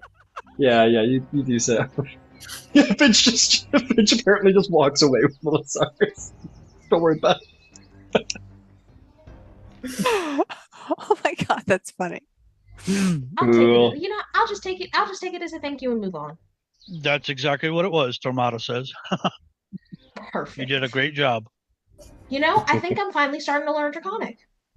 Not hard. Nailed it. I'm realizing that, at least with the translator that I use, the Japanese accent kind of goes nicely with how it sounds, I'll be honest. Didn't expect it, but here we are. Anyway, moving right along. I kind of like that. I mean, hey, you got the golden dragon with, the big Sifu mustache thing going on. I mean, fair enough. Okay, let's... you guys get back to camp. Beverly's, keeping an eye out. You guys come rustling through the grass. She reaches for her spear. Light glows out from it. It's just us. She goes, oh, okay. And she puts it down. Forget We killed about a giant. spear stuff. It was a giant? Cool. It was an undead giant. Oh, even cooler. Its jaw was broken and just kind of hanging off to the side. It was real gross. Awesome. Gross and See awesome. anything around here? No. Just been quiet. Everything's been good. Well, that's good. Yeah. Well, good night, everybody. Back to bed. You guys all presumably go to bed too. Yeah. Okay. You sleep. Let's see if anything else horrible happens to you. Oh no, wait, the dice say it's fine. You guys all go to sleep. You all wake up well rested and proceed with your lives. Now dark rituals. Give me that spooky forest sound. Here we go. Super. There we go. Okay, this doesn't work. Oh, Lord. Okay, here we go. Much better. Alright, you all wake up. Trinket comes over to you, Ember, very expectantly for honey. And all of you pack up your stuff after a little brekkie. And proceed. You make your way ever still, and it doesn't take long. In the early morning, you guys are going to come to the beginning of what you believe, or at least what the captain described to be, the mouth of the Morin River. And at the mouth of the Morin River is a fishing village. Just like we were hoping. So great. Time for me to make up a bunch of random names. Yeah, you guys get there. Easy peasy lemon squeezy. It's a peaceful fishing village. By and most, the edges of the ponds have been largely sort of chopped up, or at the edge of the river. Luckily, the river seems to have enough flow that it hasn't frozen over, at least not yet. And yeah, the fishing village is it's a little shut down. It's not the nicest. It's a fishing village. I don't know if it's It's got a couple of houses. The population's probably no more than maybe 100 people, maybe less, probably less. And it's just kind of this little, frankly, not miserable, but not the most fun place on Earth. It's cold, and they make their money fishing, so everyone's just kind of waiting out the winter, really. But you guys come into town, and this one guy comes out of his shack. He's got a long gray beard. He's an older guy. He's got he walks over to this little fire outside of his house and pokes at it with a stick, and he's got his blanket around him to keep warm. He's still in his skivvies. Here in the morning, woke up late, kind of getting a late start on his chores, and he's poking. He sees all of you. Blinks a couple times, goes,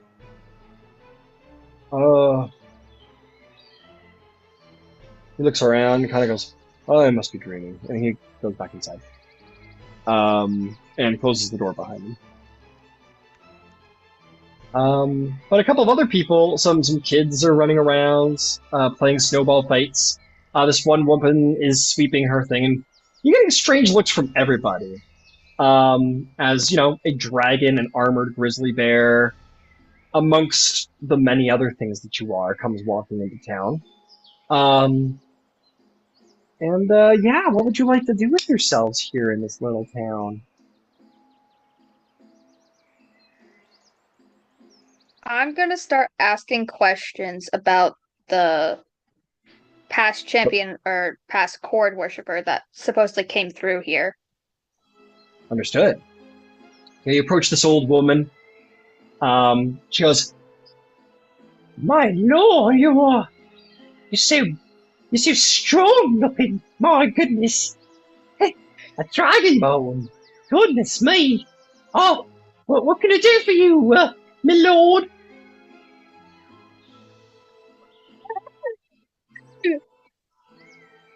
Okay. I heard there was...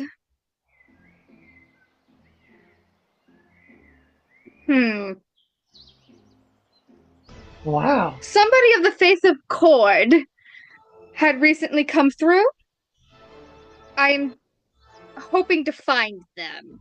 Oh, you're talking about that wild man Asher, are you?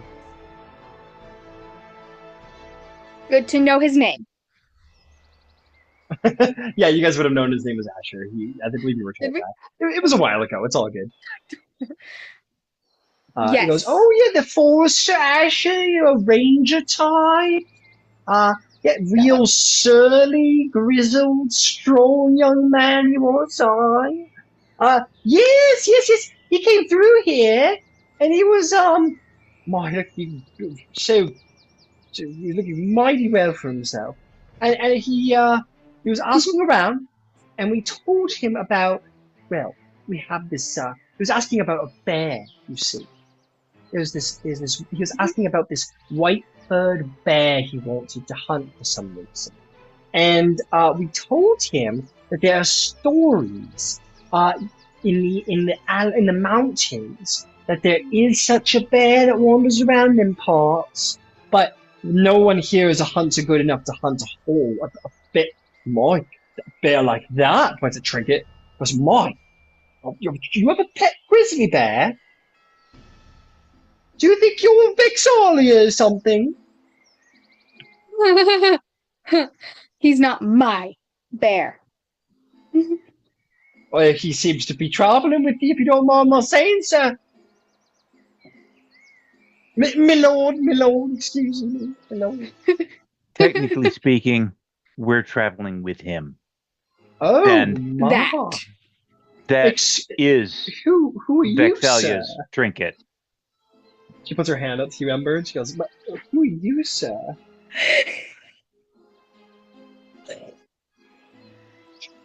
Ember von Zeal. Oh my goodness, Van Zeal. You must be a fancy lord from the morn, aren't you? What a fine moustache you have, sir. Thank you. Oh, you're most. What was that about? Would you like to come in for stew? Perhaps. I just put some on, sir. My lord.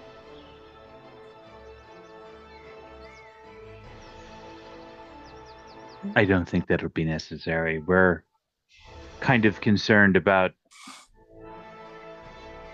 our lost champion.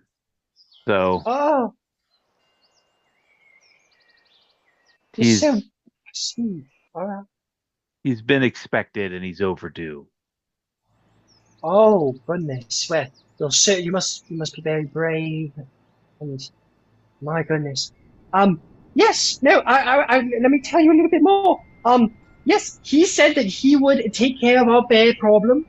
You know, the bear hasn't caused too many problems. You know, we did have that one incident a couple of years back with one of the young lads who strayed a little far from town. He did get attacked by some wild creature. We can only assume it was the bear. Could have been wolves for all we know, though. I mean, how is one to know? But this was many years ago, mind you. The bear every now and then does come around. It's a little close to town, but hasn't ever hurt nobody, at least not besides that.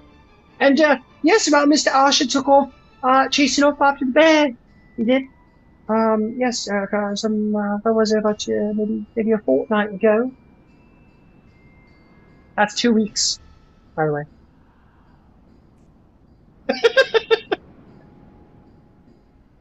And the yeah. And the bear is generally in that direction? Oh yes, in that direction. That's right. Just there.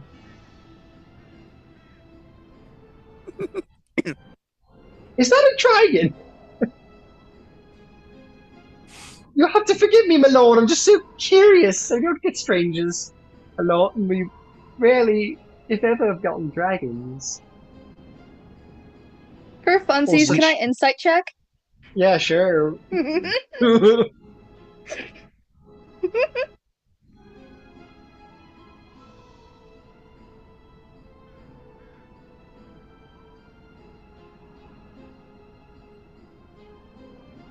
8.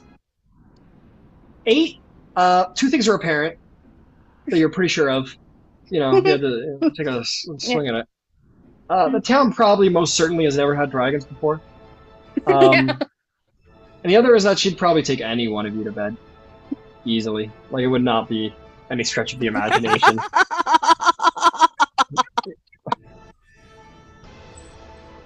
Huh.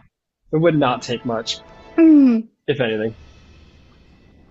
I'm just gonna, like, really dramatically clutch my holy symbol and be like, I hear something. We must go. You hear in the back of your Dip. mind Cord say, I will protect you. No, I'm kidding.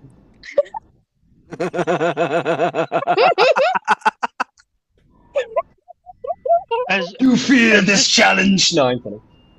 as this conversation's going on, can I Yeah. like look around? Sure I you imagine can. that he's probably learned Tormada's probably learned like how to read symbols and things like that have signified like hidden locations of followers of the Scaled Tyrant.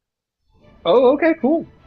But Yeah. I just not wander off, but just take a look around and see if I see anything like that. Yeah, make me a investigation or perception check, your choice. I got dick on both those, so I'll go with perception.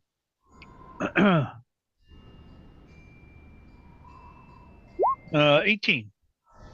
18. 13, 18, 18. Give me a little moment here. I'm gonna check something real quick. 18's really good. Pretty dang good.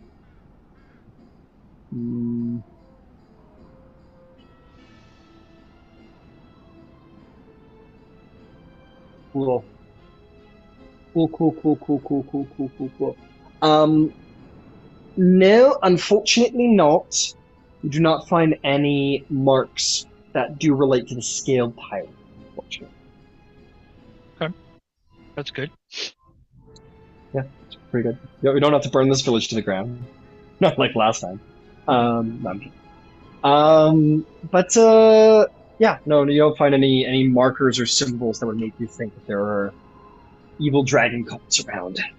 Okay. Yeah. Cool. Is there anything else you guys would like to do in this little village, little fishing village? We had heard tell of an abandoned house that has had some strange lights and that sort of stuff going on. Have you heard anything about that? Oh, yes, yes, we've heard of such a thing. Aye. Yes, there is, let's see here. I'm just...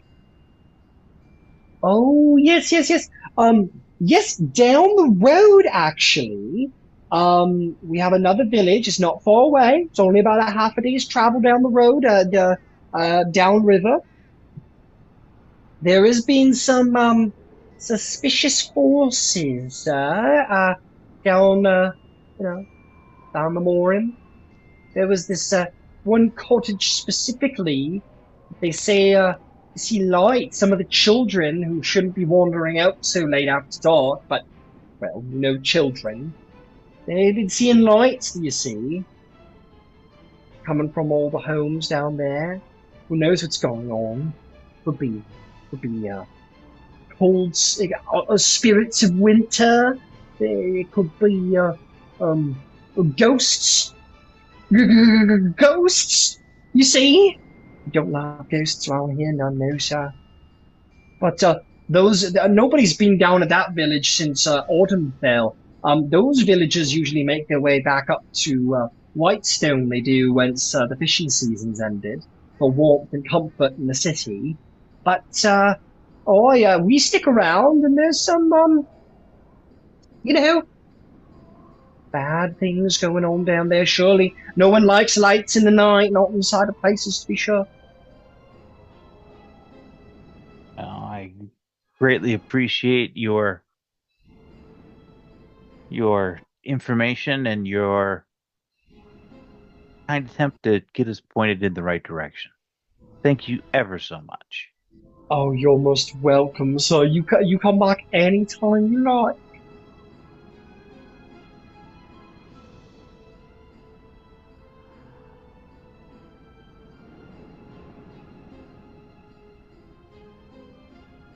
Do we have a preference? I know I'll have a preference. I'm certain that you do, ma'am. Yeah, I think at that Tormada's gonna like do a double take and nice. Oh, thank you, sir. Well, I wasn't referring to you, but to him. I could see why you like him. Oh. Back off, he's mine.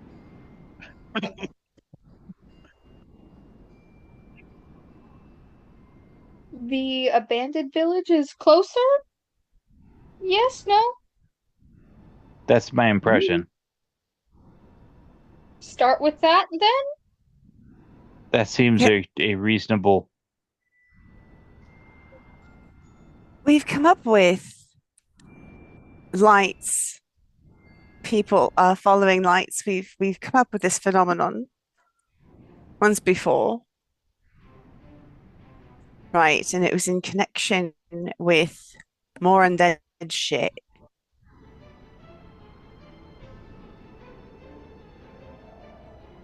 And we've had undead shit. And there's also been random phase shit. So there's gonna be fuckery. Yeah, let's go.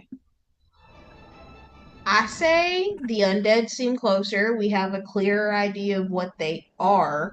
This spirit bear could be anything from a slightly larger than average bear that you wouldn't be it wouldn't be uncommon to find in the Parchwood, or it could be something bad. We don't know. It could also just be a white bear. That's what I mean. Have you had any inkling from your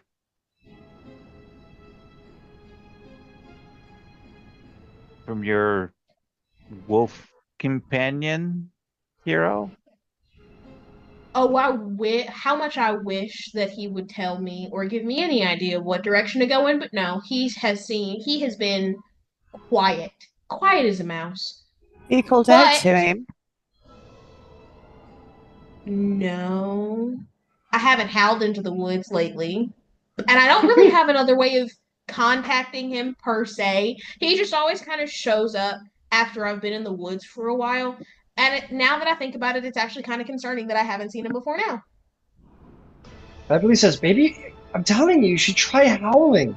I mean, you're like in a pack together, right? Or, excuse me, a pact. It sounds very similar. Anyway, we should give it a try. It could be the thing to do. I'll howl with you, Qiro.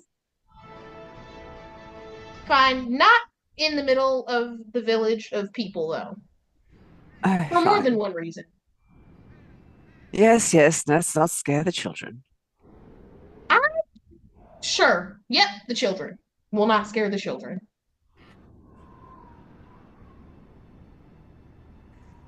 So, on our way to the fishing village, we'll give it a try. All right, yeah, that sounds perfect. Okay. You guys begin to set up, travel down the road. People watch from their windows, either from fear or deep interest. But very quickly, as quick as it came, it goes away, the village.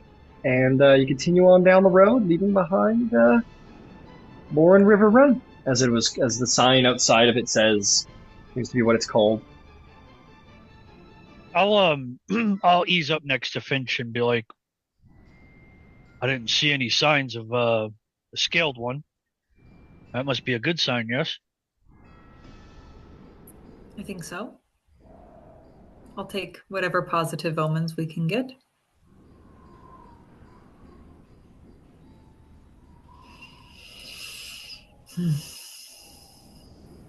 So what exactly are we doing here? We're hunting undead while looking for a missing champion of Cord? It's a very long story. That sums it up. Mostly. Partially. Okay. Yes.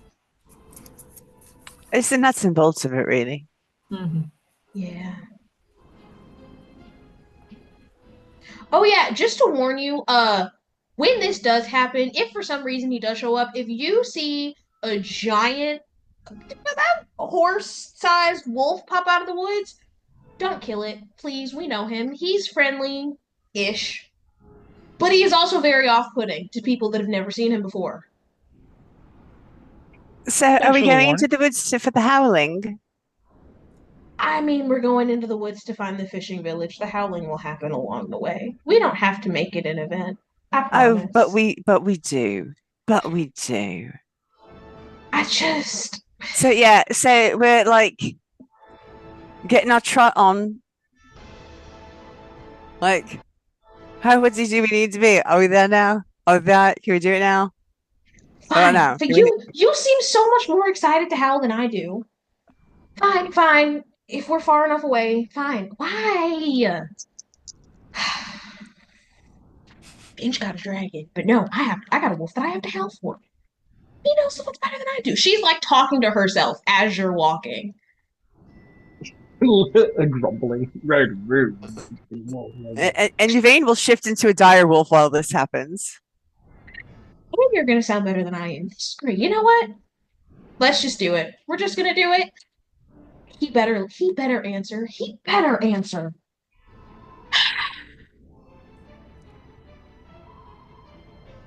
I'm gonna find So a look nice at you. rock to sit on or a tree to lean against to watch this. The things we do for our patrons, I swear. I'm gonna use flames to draw numbers what I rate you guys that you're howling at. Nice. We don't have to. You Fine. know something? You could just Yes, we have fun do. with it. You could just have fun, right? So it's like this, and Yvaine just lets out, like, howls with her full body. Yvaine, you howl with your full body. You let out just like this one long stretching. But after a second, you do hear through the woods, like, you don't know how close or how far, but a great many of varying, just like strength, you know?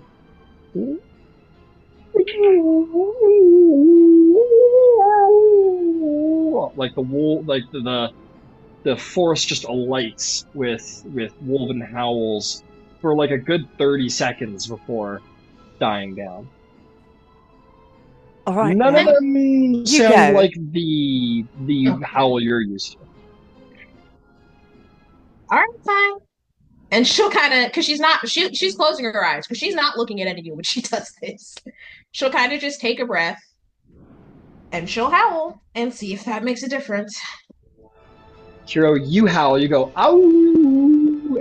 Maybe a performance check. Let's see how, I want to see how Qiro howls. I want to see the quality of howl.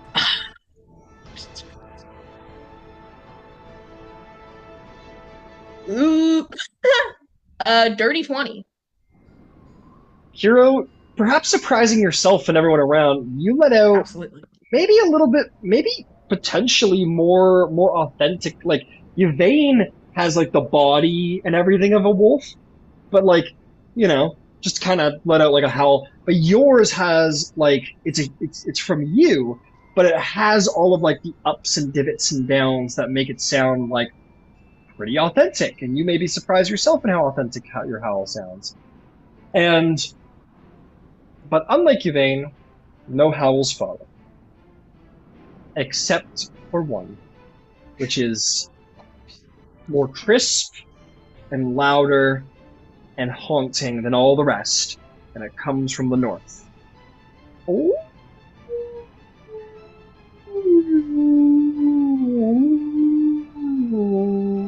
And something, Qiro, it's not like a message to your brain or anything like that, but it's almost like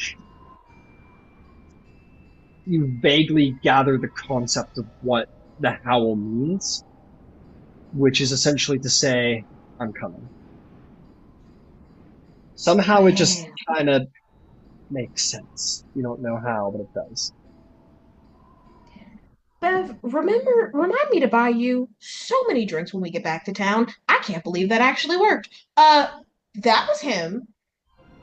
And as much as we talk, understand each other, the understanding that we have, he's headed here. Towards us. Huh.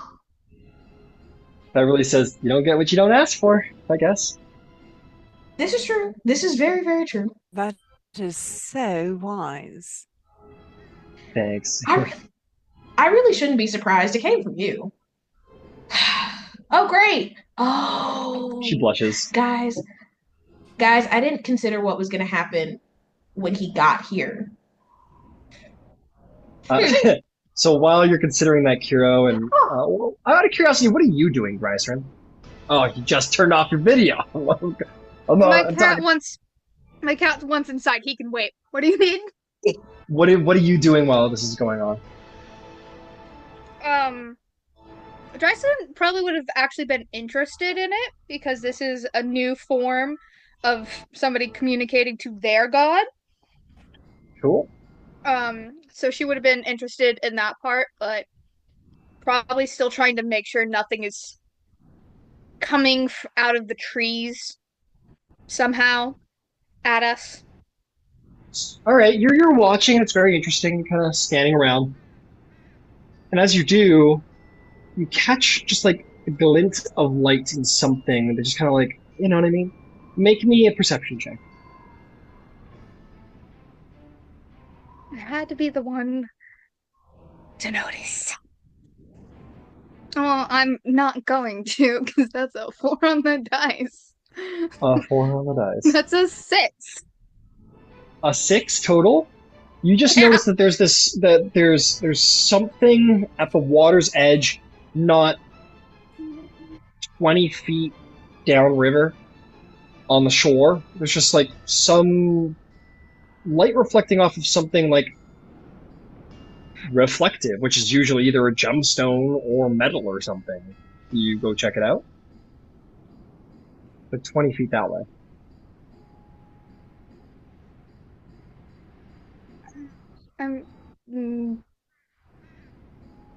Does it look important?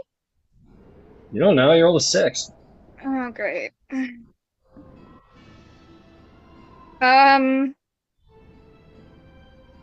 I think Dryson will actually go over to Finch. And so that way they're not causing panic speak in Draconic. And be like, there's something there. I can't tell what it is. Will you come with me?